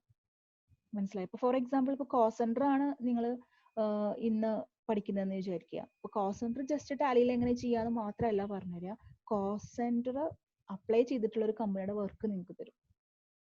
അപ്പൊ കോസ്റ്റ് സെന്റർ ഓപ്ഷൻ ഉപയോഗിച്ചിട്ട് നിങ്ങൾ ആ കമ്പനിയുടെ വർക്ക് അങ്ങോട്ട് ചെയ്യും. അപ്പൊ നിങ്ങൾ എക്സ്പീരിയൻസ്ഡ് ആവും. അപ്പൊ നിങ്ങൾക്ക് ആ ലിങ്ക് ക്ലിയർ ആയി. കോസ്റ്റ് സെന്റർ എപ്പോ ഏത് സാഹചര്യത്തിലാണ് ഒരു ബിസിനസ് ഓർഗനൈസേഷനിൽ അപ്ലൈ ചെയ്യേണ്ടി വരിക എന്നുള്ളത് നിങ്ങളുടെ മനസ്സിൽ പതി. അപ്പൊ കോഴ്സ് കഴിഞ്ഞ് നിങ്ങൾ ഒരു ജോലിയിൽ പ്രവേശിക്കുമ്പോൾ അവിടെ സിറ്റുവേഷൻ വരുമ്പോൾ നിങ്ങൾക്ക് പെട്ടെന്ന് തന്നെ ക്ലിക്ക് ചെയ്യും. ഓക്കെ, അന്ന് നിങ്ങൾ പഠിച്ചിട്ടുണ്ട് ടാലിയിൽ ഇന്ന ഓപ്ഷൻ ഉപയോഗിച്ചാൽ നിങ്ങൾക്ക് ഈ കമ്പനിയിൽ ഇന്ന വർക്ക് ഇന്ന ഏരിയയിൽ ഈ ഭാഗം വളരെ ഈസി ആയിട്ട് ചെയ്യാം. നിങ്ങൾക്ക് പെട്ടെന്ന് തന്നെ അത് ക്യാച്ച് ചെയ്യാൻ സാധിക്കും. അതാണ് നമ്മുടെ അക്കൗണ്ടൻസ് അക്കാഡമിയിലെ കോഴ്സിന്റെ പ്രത്യേകത. ഇതിൽ ഓരോ കാര്യങ്ങളും, ഓരോ മൈന്യൂട്ട് ഓപ്ഷൻ പോലും നിങ്ങൾ റിയൽ സിനാരിയോ ബേസ്ഡ് ആണ് നിങ്ങൾ വർക്ക് ചെയ്യുക.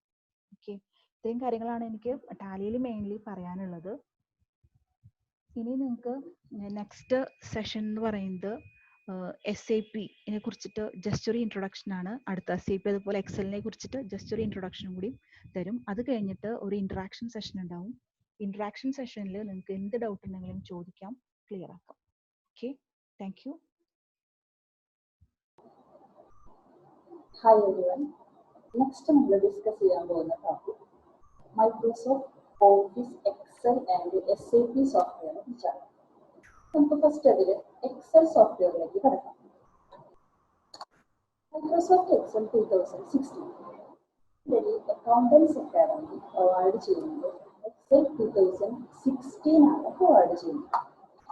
എക്സലിനെ കുറിച്ച് പറയുകയാണെന്നുണ്ടെങ്കിൽ Excel world's most widely used spreadsheet പ്രോഗ്രാമാണ് മൈക്രോസോഫ്റ്റ് എക്സൽ.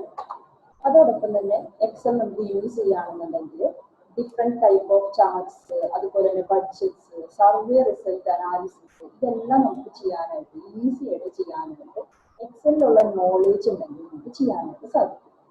അതോടൊപ്പം തന്നെ നമുക്ക് എക്സലിലേക്ക് പല ഡാറ്റ ഇമ്പോർട്ട് ചെയ്യാനായിട്ട് സാധിക്കും. പല സോഴ്സിൽ നിന്നുള്ള ഡാറ്റ നമുക്ക് എക്സലിലേക്ക് വളരെ എളുപ്പത്തിൽ തന്നെ നമുക്ക് ഇമ്പോർട്ട് ചെയ്യാനായിട്ട് സാധിക്കും. ഇതേപോലെ ഒരുപാട് ഫീച്ചേഴ്സ് നമുക്ക് എക്സൽ സോഫ്റ്റ്വെയറിലുള്ള നോളേജ് അക്വയർ ചെയ്ത് കഴിഞ്ഞാൽ നിങ്ങൾക്ക് യൂസ് ചെയ്യാനായിട്ട് സാധിക്കും. ആസ് ആൻ അക്കൗണ്ടന്റ് നിങ്ങളൊരു അക്കൗണ്ടിങ് സോഫ്റ്റ്വെയറിലുള്ള നോളേജ് മാത്രം കിട്ടിയാൽ പോരാ, ഒപ്പം തന്നെ എന്ത് വേണം, എക്സലിലുള്ള നോളേജും കൂടി ഉണ്ടെങ്കിലാണ് നിങ്ങൾക്ക് ഒരു അക്കൗണ്ടന്റ് എന്ന് പറയുന്ന രീതിയിൽ നല്ല രീതിയിൽ നിങ്ങൾക്ക് വർക്ക് ചെയ്യാനായിട്ട് സാധിക്കും. അതെങ്ങനെയാണ് നിങ്ങൾ എക്സലില് ഒരു ഗ്ലോബൽ സർട്ടിഫിക്കേഷൻ നിങ്ങൾക്ക് അറ്റൈൻ ചെയ്യാൻ പറ്റുന്നത്? നമുക്ക് എക്സൽ സർട്ടിഫിക്കേഷൻ എടുക്കണമെങ്കിൽ എന്തൊക്കെ സ്റ്റെപ്പുകളാണെന്ന് നോക്കാം. അതിൽ ഫസ്റ്റ് ഓൺലൈൻ എക്സാം. അതായത് എക്സൽ സർട്ടിഫിക്കേഷൻ കിട്ടണമെങ്കിൽ നിങ്ങൾ ആദ്യം തന്നെ ഓൺലൈൻ എക്സാം പാസ്സാകണം. ഈ ഓൺലൈൻ എക്സാം പാസ്സായാലാണ് നിങ്ങൾക്ക് എന്ത് കിട്ടുന്നത്, ഗ്ലോബൽ സർട്ടിഫൈഡ് ആകുന്നത്, നിങ്ങൾ ഗ്ലോബൽ സർട്ടിഫിക്കേഷൻ നിങ്ങൾക്ക് കിട്ടും. അപ്പൊ എങ്ങനെ നിങ്ങൾക്ക് ഓൺലൈൻ എക്സാം പാസ്സായി കഴിഞ്ഞാൽ നിങ്ങൾക്ക് സർട്ടിഫിക്കറ്റ് എടുക്കാം. ഓൺലൈൻ എക്സാം പാസ്സായി കഴിഞ്ഞൊരു സ്റ്റുഡൻ്റ് ആണെന്നുണ്ടെങ്കിൽ നിങ്ങൾക്ക് എങ്ങനെ മൈക്രോസോഫ്റ്റ് എക്സൽ സർട്ടിഫിക്കറ്റ് എങ്ങനെ ഡൗൺലോഡ് ചെയ്ത് യൂസ് ചെയ്യാന്നുള്ളതാണ് നെക്സ്റ്റ് കാണിച്ചിരുന്നത്. അപ്പൊ അതിനു വേണ്ടി നിങ്ങൾ ഓപ്പൺ ചെയ്യേണ്ട സൈറ്റ് ആണ് www.certiport.com. ഓൺലൈൻ എക്സാം എഴുതി പാസ്സായി കഴിഞ്ഞാൽ നെക്സ്റ്റ് നമുക്ക് ഈ സൈറ്റിൽ പോയി കഴിഞ്ഞാൽ നിങ്ങൾക്ക് എന്ത് കിട്ടും, നിങ്ങളുടെ സർട്ടിഫിക്കറ്റ് നിങ്ങൾക്ക് ഡൗൺലോഡ് ചെയ്യാനായിട്ട് പറ്റും. അപ്പൊ എങ്ങനെയാണ് നമുക്ക് ഈ സർട്ടിഫിക്കറ്റ് എന്നുള്ളത് നമുക്കൊന്ന് ജസ്റ്റ് വ്യൂ ചെയ്യാം.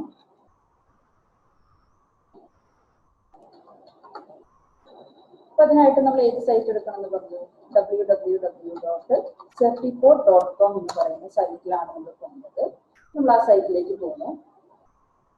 ആ സൈറ്റിൽ പോയി കഴിഞ്ഞാൽ ലോഗിൻ രജിസ്റ്റർ എന്ന് പറഞ്ഞ് നമുക്ക് കാണാം. ലോഗിൻ രജിസ്റ്ററിൽ നിങ്ങൾ ക്ലിക്ക് ചെയ്യാം.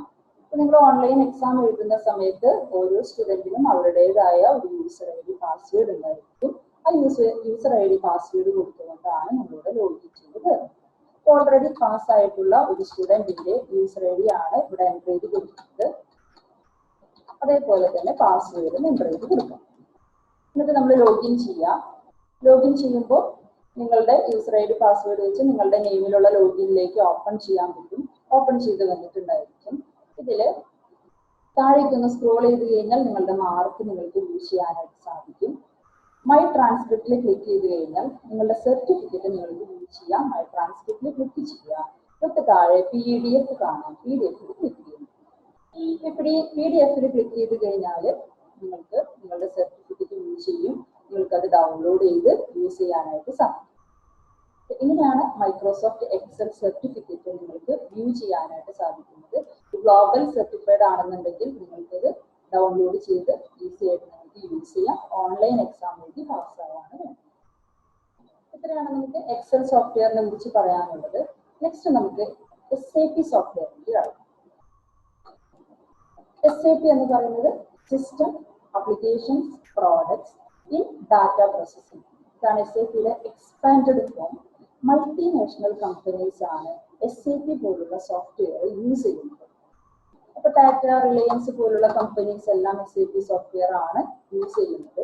അപ്പൊ എന്തുകൊണ്ടാണ് മൾട്ടിനാഷണൽ കമ്പനീസ് SAP പോലുള്ള ഒരു ERP സോഫ്റ്റ്വെയർ യൂസ് ചെയ്യാൻ കാരണം? കാരണം ഹ്യൂജ് ഇൻവെസ്റ്റ്മെന്റ് ആണ്, ഹൈ കോസ്റ്റ് ആണ് ഇത്തരത്തിലുള്ള ഒരു സോഫ്റ്റ്വെയർ ഒരു കമ്പനിയിൽ ഇംപ്ലിമെന്റ് ചെയ്ത് യൂസ് ചെയ്യുമ്പോൾ വരും. അപ്പൊ എന്തുകൊണ്ടാണ് മൾട്ടിനാഷണൽ കമ്പനീസ് ഇത്തരത്തിലുള്ള ഒരു SAP software ERP software use ചെയ്യാനുള്ള റീസൺ എന്നുള്ളത് നമുക്ക് ജസ്റ്റ് ഒന്ന് അനലൈസ് ചെയ്യാം. അപ്പൊ അതിന് SAP ERPയിലേക്ക് കടക്കുന്നതിന് മുമ്പ് ഒരു നോർമൽ സിസ്റ്റത്തില് ഒരു സാധാരണ ERP സോഫ്റ്റ്വെയർ അല്ല ഉപയോഗിക്കുന്നതെന്നുണ്ടെങ്കിൽ ഒരു കമ്പനിയിൽ എന്തായിരിക്കും ഒരു ട്രാൻസാക്ഷൻ നടക്കുമ്പോൾ ആക്ച്വലി സംഭവിക്കുന്നത് എന്നുള്ളത് നമുക്ക് ഫസ്റ്റ് ഒന്ന് അനലൈസ് ചെയ്യാം. അപ്പൊ ഇവിടെ നോക്കൂ, നമുക്ക് സ്ക്രീനിൽ കാണാം ഒരുപാട് ഡിപ്പാർട്ട്മെന്റ്സ് കാണാം. Sales, inventory, finance, HR, factory, vendors, അതുപോലെ തന്നെ നമ്മുടെ ഒരു കസ്റ്റമറും കാണാം. നമ്മുടെ കസ്റ്റമർ ജസ്റ്റ് ഒരു പ്രോഡക്റ്റിനെ കുറിച്ച് സെയിൽസിൽ അല്ലെങ്കിൽ എൻക്വയറിയിൽ ചോദിച്ചു കഴിഞ്ഞാൽ ആ പ്രോഡക്റ്റിന്റെ ഇൻഫോർമേഷൻ അപ്പൊ തന്നെ റിപ്ലൈ കൊടുക്കാൻ ഒരു ERP സോഫ്റ്റ്വെയർ അല്ലാന്നുണ്ടെങ്കിൽ ഓൺ ദി സ്പോട്ടിൽ ചെയ്യാനായിട്ട് സാധിക്കില്ല. അപ്പൊ നോർമൽ കേസിൽ ഒരു നോർമൽ സിസ്റ്റം ആണെങ്കിൽ നിങ്ങൾക്ക് ഒരു കസ്റ്റമർ ഒരു പ്രോഡക്റ്റിന്റെ ഡീറ്റെയിൽസ് ചോദിച്ചു കഴിഞ്ഞാൽ ആ ഒരു പെർട്ടിക്കുലർ ട്രാൻസാക്ഷൻ കംപ്ലീറ്റ് ആവണമെങ്കിൽ എത്ര കമ്മ്യൂണിക്കേഷൻ ലൈൻസ് ആണ് അവിടെ വന്നിരിക്കുന്നത്. ആ ഒരു ലൈൻ റെപ്രസെന്റ് ചെയ്യുന്നത് ഒരു കമ്മ്യൂണിക്കേഷൻ ആണ്. അപ്പൊ ഒരു പ്രോപ്പർ ഇന്റഗ്രേഷനോ അല്ലെങ്കിൽ ഒരു പ്രോപ്പർ ലിങ്കിങ്ങോ ഇല്ല എന്നുണ്ടെങ്കിൽ ഡിഫറെന്റ് ഡിപ്പാർട്ട്മെന്റ്സുകൾ പലപ്പോഴും കമ്മ്യൂണിക്കേഷൻസിന്റെ ആവശ്യകതയാണ്. ഈ കമ്മ്യൂണിക്കേഷൻസ് ഉള്ളത് കൊണ്ട് തന്നെ അവിടെ ടൈം ലാഗിങ് വരും. ഒരു ഡിസിഷൻ എടുക്കണമെന്നുണ്ടെങ്കിൽ പെട്ടെന്ന് ചെയ്യാൻ പറ്റില്ല.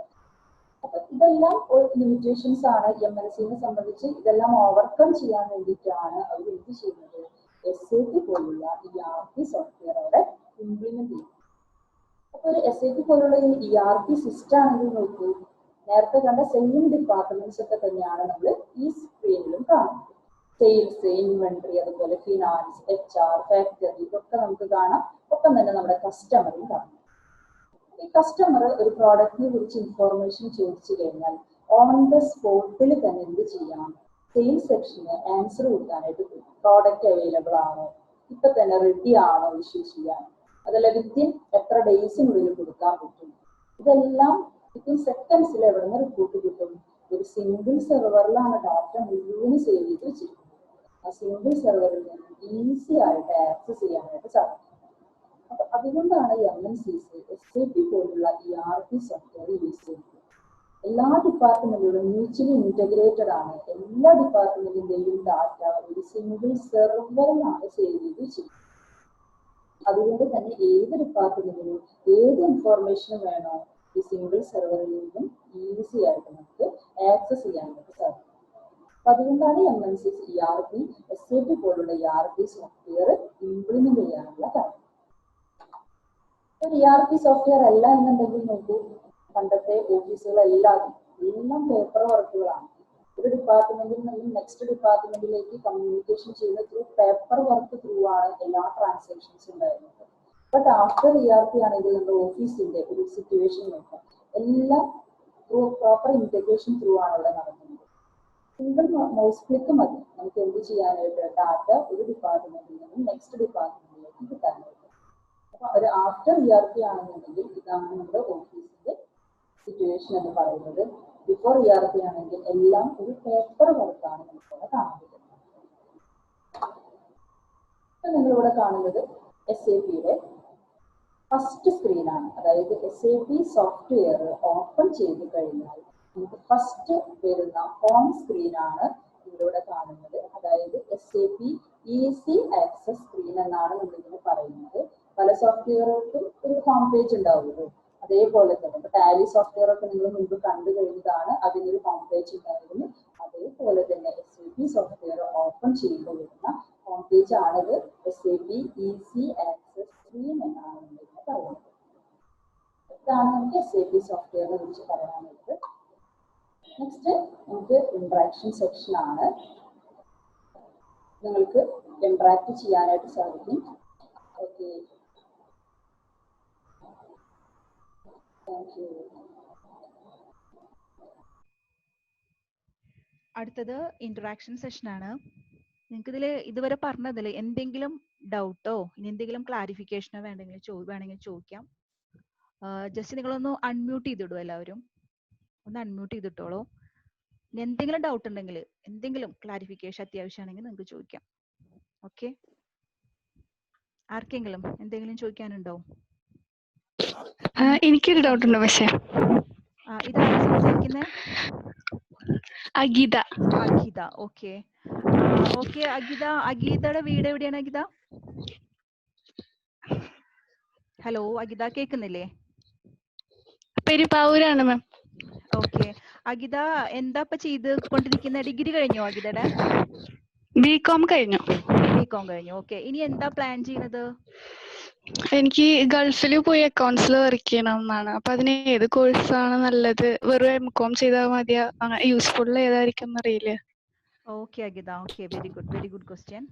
അഗിത PG എടുക്കുന്നത് നല്ലത് തന്നെയാണ്, കുഴപ്പമില്ല.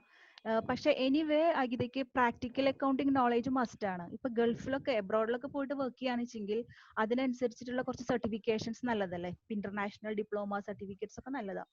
അപ്പൊ നമുക്ക് ഒരു IDCAF എന്ന് പറഞ്ഞിട്ടൊരു കോഴ്സ് ഉണ്ട്, ഇന്റർനാഷണൽ ഡിപ്ലോമ കോഴ്സ് ആണത്.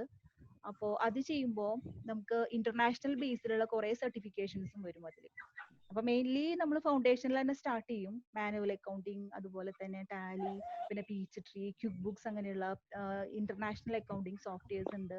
അതുപോലെ മൈക്രോസോഫ്റ്റ് എക്സലിന് വേണ്ടിയിട്ട് US സർട്ടിഫിക്കേഷൻ ഉണ്ട്. പിന്നെ IFRS വരുന്നുണ്ട് അതിൽ. ഇപ്പൊ മെയിൻലി MNCസിലൊക്കെ വർക്ക് ചെയ്യുമ്പോൾ IFRS മസ്റ്റ് ആണ്. IFRSന് നമ്മൾ ACCയുടെ സർട്ടിഫിക്കേഷൻ ആണ് പ്രൊവൈഡ് ചെയ്യുന്നത്. അപ്പോൾ ഇത്തരത്തിലുള്ള ഗ്ലോബൽ സർട്ടിഫിക്കേഷൻസ് ഉണ്ടെങ്കിൽ എബ്രോഡ് പോകുമ്പോൾ കുറച്ചും കൂടി യൂസ്ഫുൾ ആയിരിക്കും. അപ്പൊ അഗിതയ്ക്ക് ഒരു 9 month ഒക്കെ സ്പെൻഡ് ചെയ്യാൻ പറ്റുണ്ടാവില്ലേ? 9 months ഒക്കെ, മിനിമം 9 months സ്പെൻഡ് ചെയ്യാൻ പറ്റുണ്ടാവുമല്ലോ അല്ലേ? പറ്റും.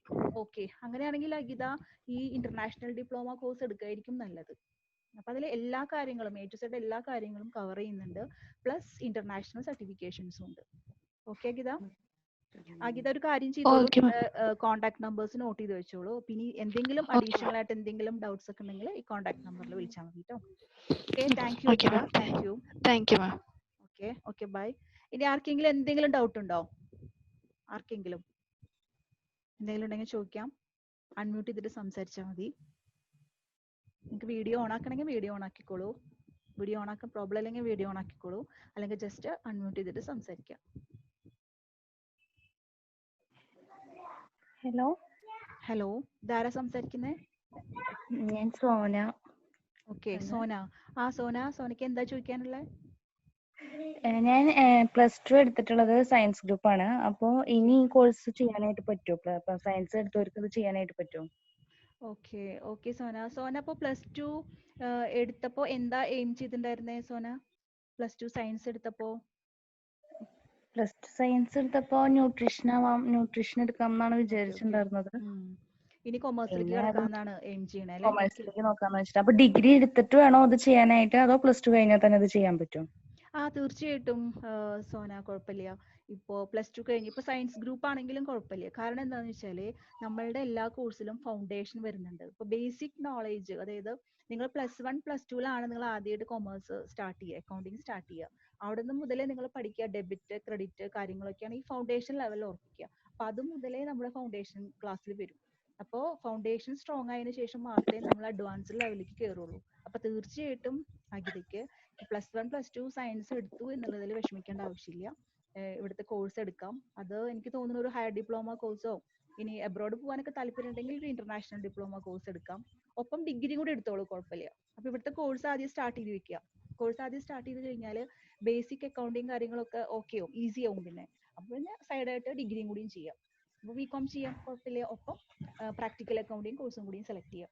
പിന്നെ ഇവിടുത്തെ കോച്ചിങ് ഞാൻ നേരത്തെ എടുത്ത് പറഞ്ഞിരുന്നു, ഇൻഡിവിജ്വൽ കെയറിംഗ് ആണ് നിങ്ങൾക്ക് കിട്ടുക. അപ്പൊ നിങ്ങൾ സയൻസ് ഗ്രൂപ്പ് എടുത്തല്ലോ, ഇനിയൊരു ബാച്ച് ക്ലാസ്സിൽ ഇരിക്കുമ്പോൾ എനിക്കത് മുന്നോട്ട് പോകാൻ പറ്റുമോ, അങ്ങനെയൊന്നും വറീഡ് ആവണ്ട. ഇൻഡിവിജ്വലി നിങ്ങളെ കെയർ ചെയ്തുകൊണ്ടാണ് ഇവിടുത്തെ ടീച്ചേഴ്സ് നിങ്ങളെ ഗൈഡ് ചെയ്യുക. അപ്പോൾ നോ പ്രോബ്ലം. അപ്പോൾ സോനിക്ക് സെലക്ട് ചെയ്യാം. ഒന്നുകിൽ ഒരു ഹയർ ഡിപ്ലോമ കോഴ്സ് സെലക്ട് ചെയ്യാം, അല്ലെങ്കിൽ ഇന്റർനാഷണൽ ഡിപ്ലോമ കോഴ്സ് സെലക്ട് ചെയ്യാം. ഓക്കെ സോന, ഇപ്പൊ ക്ലിയർ ആയോ സോനിക്ക്? Okay, thank you ma'am. Okay Sona, okay bye, thank you. Okay, thank you. Okay bye. Next, ഇനി ആർക്കെങ്കിലും എന്തെങ്കിലും കൺഫ്യൂഷൻ ഉണ്ടോ? ആർക്കെങ്കിലും ഉണ്ടെങ്കിൽ ചോദിക്കാം. Hello hello hello ma'am. Hello, ഇതാരാ സംസാരിക്കുന്നത്? ഞാൻ ആൻമേരി ആണ് മാം. ഓക്കെ ആൻമേരി. വീട് തൃശ്ശൂർ എവിടെയാണ്? ആൻമേരിയുടെ വീട് വിളിക്കണേ മാം. ഓക്കെ ആൻമേരി. ഇപ്പൊ എന്താ ചെയ്തുകൊണ്ടിരിക്കുന്നത്? ഞാനിപ്പോ വർക്ക് ചെയ്തോണ്ടിരിക്കുക. ഓക്കെ. എന്റെ ബ്രദറിന് വേണ്ടിയിട്ടാണ് ഇപ്പൊ ഞാൻ ചോദിക്കണ്ടേ. ഓക്കെ ആളിപ്പോ 10th കഴിഞ്ഞിട്ടുള്ളൂ. ഓക്കെ. അപ്പോ ഇപ്പോ ഇതിന്റെ ഈ 10th കഴിഞ്ഞിപ്പോ +2ന്റെ കൂടെ തന്നെ നമുക്ക് ഈ കോഴ്സ് എടുക്കുകയാണെങ്കിൽ ഏതെടുക്കാൻ പറ്റുക? അവർക്ക് ഏതായിരിക്കും യൂസ്ഫുൾ ആയിട്ട് വരുന്നുണ്ടാവുക? ഓക്കെ, ബ്രദർ ഇപ്പൊ 10th കഴിഞ്ഞിട്ട് ഇനി എന്താ പ്ലാൻ ചെയ്യണേ? കൊമേഴ്സ് എടുക്കാനായിട്ട് പ്ലാൻ ചെയ്ത് കഴിഞ്ഞോ? കൊമേഴ്സ് എടുക്കാന്നുള്ളൊരു ഇതിലാണ് നിൽക്കുന്നത്. Okay okay. അപ്പോൾ ഓക്കെ ആൻഡ് മേരി, കൊമേഴ്സ് എടുക്കുക അത് വളരെ ബെസ്റ്റ് ആയിട്ടുള്ള ഒരു സെലക്ഷൻ ആണ് കൊമേഴ്സ് എടുക്കുക എന്ന് പറയുന്നത്. കാരണം ഒരുപാട് ഒരുപാട് ഓപ്പർച്യൂണിറ്റീസ് ഉള്ള ഒരു ഫീൽഡാണ് കൊമേഴ്സ്. പിന്നെ 10th കഴിഞ്ഞൊരു സ്റ്റുഡൻറ്റ് കൊമേഴ്സ് എടുക്കാൻ ആഗ്രഹിക്കുന്നുണ്ടെങ്കിൽ തീർച്ചയായിട്ടും ഇപ്പം തന്നെയാണ് ഇത് പഠിക്കേണ്ടത്. കാരണം ഫൗണ്ടേഷൻ, ഈ ബേസിക് നോളേജ് ഇപ്പം തന്നെ ഒരു പ്രാക്ടിക്കൽ അവയർനെസ്സോട് കൂടി പഠിക്കാച്ചെങ്കിൽ പിന്നെ വളരെ ഈസി ആയിട്ട് ഹയർ സ്റ്റഡീസ് ചെയ്യാൻ പറ്റും. ഇപ്പോൾ എക്സാമ്പിൾ പറയാച്ചെങ്കിലേ ഞാനൊരു എക്സാമ്പിൾ പറയാം. ഇപ്പോൾ കമ്പ്യൂട്ടർ ഹാർഡ്വെയർ ഷോപ്പുള്ള ഒരു ബിസിനസ്സുകാരൻ. അപ്പം അയാളുടെ ഒരു ചെറിയ മകനുണ്ട് അയാൾക്ക്. അപ്പം ഇയാളുടെ ഈ ചെറിയ കുട്ടി ചെറുപ്പം മുതലേ ഈ കമ്പ്യൂട്ടറിന്റെ പാർട്സ് ഒക്കെ കണ്ടിട്ടാണ് ഈ കുട്ടി വളർന്നു വന്നിരിക്കുന്നത്. അപ്പം ഈ കുട്ടിക്ക് കമ്പ്യൂട്ടറിന്റെ പാർട്സിനെ കുറിച്ചിട്ടൊക്കെ ഡീറ്റെയിൽ ആയിട്ട് നോളേജ് ഉണ്ട്. എന്നിട്ട് ഇനി ഈ കുട്ടി ഇപ്പോൾ ഇവർക്ക് ഫസ്റ്റ് സ്റ്റാൻഡേർഡ് സെക്കൻഡ് സ്റ്റാൻഡേർഡ് കമ്പ്യൂട്ടറിനെ കുറിച്ച് പഠിക്കാനുണ്ട്, തിയറിറ്റിക്കലി പഠിക്കാനുണ്ട്. അപ്പോൾ അവിടെ വെച്ചിട്ട് കുട്ടിക്ക് ടീച്ചർ തിയറി ക്ലാസ് എടുക്കുമ്പോൾ കമ്പ്യൂട്ടറിന്റെ പാർട്സിനെ കുറിച്ചിട്ട് പറയുമ്പോൾ ക്ലാസ് റൂമിൽ മറ്റുള്ള കുട്ടികളെക്കാളും ഈസി ആയിട്ട് ഈ കുട്ടിക്ക് മനസ്സിലാവുക. കാരണം ചെറുപ്പം മുതലേ ഈ കമ്പ്യൂട്ടറിന്റെ പാർട്സ് കണ്ട് കേട്ട് തൊട്ടറിഞ്ഞിട്ട് വളർന്നിട്ടുള്ളതാ ഈ കുട്ടി. മനസ്സിലായോ? അപ്പൊ അതിന്റെ തിയറീസ് പറയുമ്പോൾ പെട്ടെന്ന് തന്നെ ക്യാച്ച് ചെയ്യാൻ സാധിക്കും. അതുപോലെ 10th കഴിഞ്ഞിട്ടുള്ള ഒരു സ്റ്റുഡൻറ്റ് ഇപ്പൊ തന്നെ ബേസിക് അക്കൗണ്ടിങ് ഒരു പ്രൊഫഷണലിന്റെ കയ്യിൽ നിന്ന്, കാരണം അക്കൗണ്ടൻസ് അക്കാഡമിയിൽ ക്ലാസ് കൊടുക്കുന്നത് പ്രൊഫഷണൽസാണ്. അപ്പോൾ ഇവരുടെ സൈഡിൽ നിന്ന് റിയൽ പ്രാക്ടിക്കൽ ഓറിയന്റഡ് ആയിട്ട് ഇൻഡസ്ട്രിയൽ ട്രെയിനിങ്ങിലൂടെ തന്നെ ഈ കോച്ചിങ് കിട്ടുമ്പോൾ അപ്പൊ അവന് മനസ്സിലാവും എങ്ങനെയാണ് ഇപ്പൊ ഈ പഠിച്ച കാര്യങ്ങളൊക്കെ ഒരു റിയൽ ബിസിനസ്സിലേക്ക് എങ്ങനെയാണ് ലിങ്ക് ചെയ്യുന്നതെന്ന് മനസ്സിലാവും. ഇവിടെ ടീച്ചേഴ്സ് പറയുന്ന കാര്യങ്ങളൊക്കെ പെട്ടെന്ന് തന്നെ ക്യാച്ച് ചെയ്യാൻ പറ്റും. അപ്പൊ അതുകൊണ്ട് തീർച്ചയായിട്ടും ആൻമരിയുടെ ബ്രദർ ഇപ്പൊ തന്നെയാണ് ഈ കോഴ്സ് എടുക്കേണ്ടത്. അപ്പൊ നമുക്ക് ഫൗണ്ടേഷൻ കോഴ്സസ് ഉണ്ട്. അപ്പൊ ഫൗണ്ടേഷൻ കോഴ്സ് ഇപ്പൊ സെലക്ട് ചെയ്യാത്ത തൽക്കാലം, അതിനുശേഷം +2 ഒക്കെ കഴിഞ്ഞതിന് ശേഷം ഹയർ ഡിപ്ലോമ എടുത്താൽ മതി. ഓക്കെ. ആൻമരിക്ക് എന്തെങ്കിലും കൺഫ്യൂഷൻ ഉണ്ടോ ഇനി? ഇല്ല, ഇനിയിപ്പോ അവര് എന്നിട്ട് ഡിഗ്രി കഴിഞ്ഞു എന്ന് വെക്കുക. അപ്പൊ ഓക്കെ നമ്മള് ഓക്കെ. ഈ ഫൗണ്ടേഷൻ ആദ്യം ഒരു ഫൗണ്ടേഷൻ എടുത്തോളൂ. ഫൗണ്ടേഷൻ ആദ്യം സ്റ്റാർട്ട് ചെയ്ത് വെച്ചോളൂ. എന്നിട്ട് ഫൗണ്ടേഷൻ കഴിഞ്ഞിട്ട് +1 +2 കഴിഞ്ഞിട്ട് ഇപ്പോ ബ്രദറിന് തോന്നുകയാണ് ഇപ്പൊ ഒരു CA പോലത്തെ പ്രൊഫഷണൽ കോഴ്സ് ഒക്കെ എടുക്കണം എന്നുള്ള ആഗ്രഹിക്കുന്നുണ്ടെങ്കിൽ എപ്പോഴും നല്ലതാ CA പോലത്തെ പ്രൊഫഷണൽ കോഴ്സ് ഒക്കെ എടുക്കാച്ചെങ്കിൽ. പ്രൊഫഷണൽ കോഴ്സസ് എന്ന് പറയുമ്പോൾ CA ഉണ്ട്, CMA ഉണ്ട്, ACC അങ്ങനെ കുറെ ഉണ്ട്. അപ്പൊ അതില് +2 പഠിക്കുമ്പോൾ തന്നെ വേണമെങ്കിൽ ഒരു പ്രൊഫഷണൽ കോഴ്സിന് ജോയിൻ ചെയ്യാം. ഓക്കെ. പിന്നെ ഡിഗ്രിയോടൊപ്പം തന്നെ പ്രൊഫഷണൽ കോഴ്സ് കംപ്ലീറ്റ് ആക്കുകയും ചെയ്യാം. പിന്നെ ഡിഗ്രി പഠിക്കുമ്പോൾ നമ്മുടെ ഹയർ ഡിപ്ലോമ കോഴ്സസ് ഉണ്ട്, അതും കൂടിയും ചെയ്യാം. അപ്പൊ കുറച്ചുകൂടി അഡ്വാൻസ്ഡ് അക്കൗണ്ടിങ്ങിൽ കുറെ കൂടിയും എക്സ്പീരിയൻസ്ഡ് ആവും. ഇപ്പൊ ചെയ്യേണ്ടത് അപ്പൊ അത് കഴിഞ്ഞാൽ നമുക്ക് അത് പറഞ്ഞോ. കഴിഞ്ഞപ്പോ നമുക്ക് നേരിട്ട് ജോലിക്ക് കയറാൻ പറ്റുണ്ടാവും അല്ലേ? തീർച്ചയായിട്ടും ജോലിക്ക് കയറാം. കാരണം അക്കൗണ്ടൻസ് അക്കാഡമി പ്രൊവൈഡ് ചെയ്യുന്ന വർക്ക് എക്സ്പീരിയൻസ് ആണല്ലോ. പിന്നെ അത് മാത്രമല്ല, ഇവിടെ നമ്മൾ കുട്ടികൾക്ക് പ്ലേസ്മെന്റ് സപ്പോർട്ട് കൊടുക്കുന്നുണ്ട്. ഒരുപാട് കമ്പനീസിൽ വാക്കൻസീസ് വരുമ്പോൾ അക്കൗണ്ടൻസ് അക്കാഡമിയിലാണ് റിപ്പോർട്ട് ചെയ്യുന്നത്. അപ്പോൾ കുട്ടികളുടെ പെർഫോമൻസിന്റെ ബേസിൽ നമ്മൾ അവർക്ക് 100% പ്ലേസ്മെന്റ് സപ്പോർട്ട് കൊടുക്കുന്നുണ്ട്. അപ്പോൾ ജോലിയുടെ കാര്യത്തിൽ വറീഡ് ആവേണ്ട ആവശ്യമില്ല കേട്ടോ. Okay ma'am, thank you. Okay Annmary, thank you.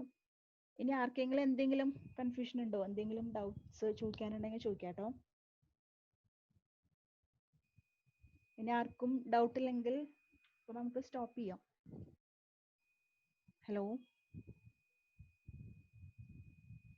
ഇനി ആർക്കെങ്കിലും എന്തെങ്കിലും ചോദിക്കാനുണ്ടോ? Any doubts?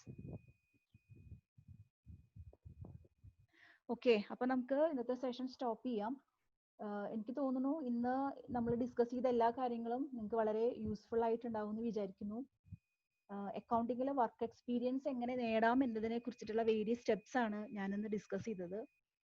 അപ്പോൾ ഇനി നിങ്ങളാണ് സെലക്ട് ചെയ്യേണ്ടത്. എന്ത് ചെയ്യണം, എങ്ങനെ ചെയ്യണം എന്നുള്ള കാര്യങ്ങൾ നിങ്ങൾ സെലക്ട് ചെയ്യുക. പിന്നെ എപ്പോഴും ഓപ്പർച്യൂണിറ്റീസ് ഒരിക്കലും മിസ്സാക്കരുത്. ഓപ്പർച്യൂണിറ്റീസ് കിട്ടുമ്പോൾ അത് കറക്റ്റ് ടൈമിൽ തന്നെ യൂസ് ചെയ്യുക. എങ്കിൽ മാത്രമേ നിങ്ങൾക്ക് നല്ലൊരു ഫ്യൂച്ചർ ഉണ്ടാവുള്ളൂ. അപ്പോൾ നിങ്ങൾക്ക് നല്ലൊരു ഫ്യൂച്ചർ ലഭിക്കുന്നതിന് വേണ്ടിയിട്ടുള്ള എല്ലാ സപ്പോർട്ടും ഗൈഡൻസും അക്കൗണ്ടൻസ് അക്കാഡമിയുടെ ഭാഗത്തു നിന്നുണ്ടാവും. Okay, I wish you all the best. Thank you. Thank you ma'am. Okay, by.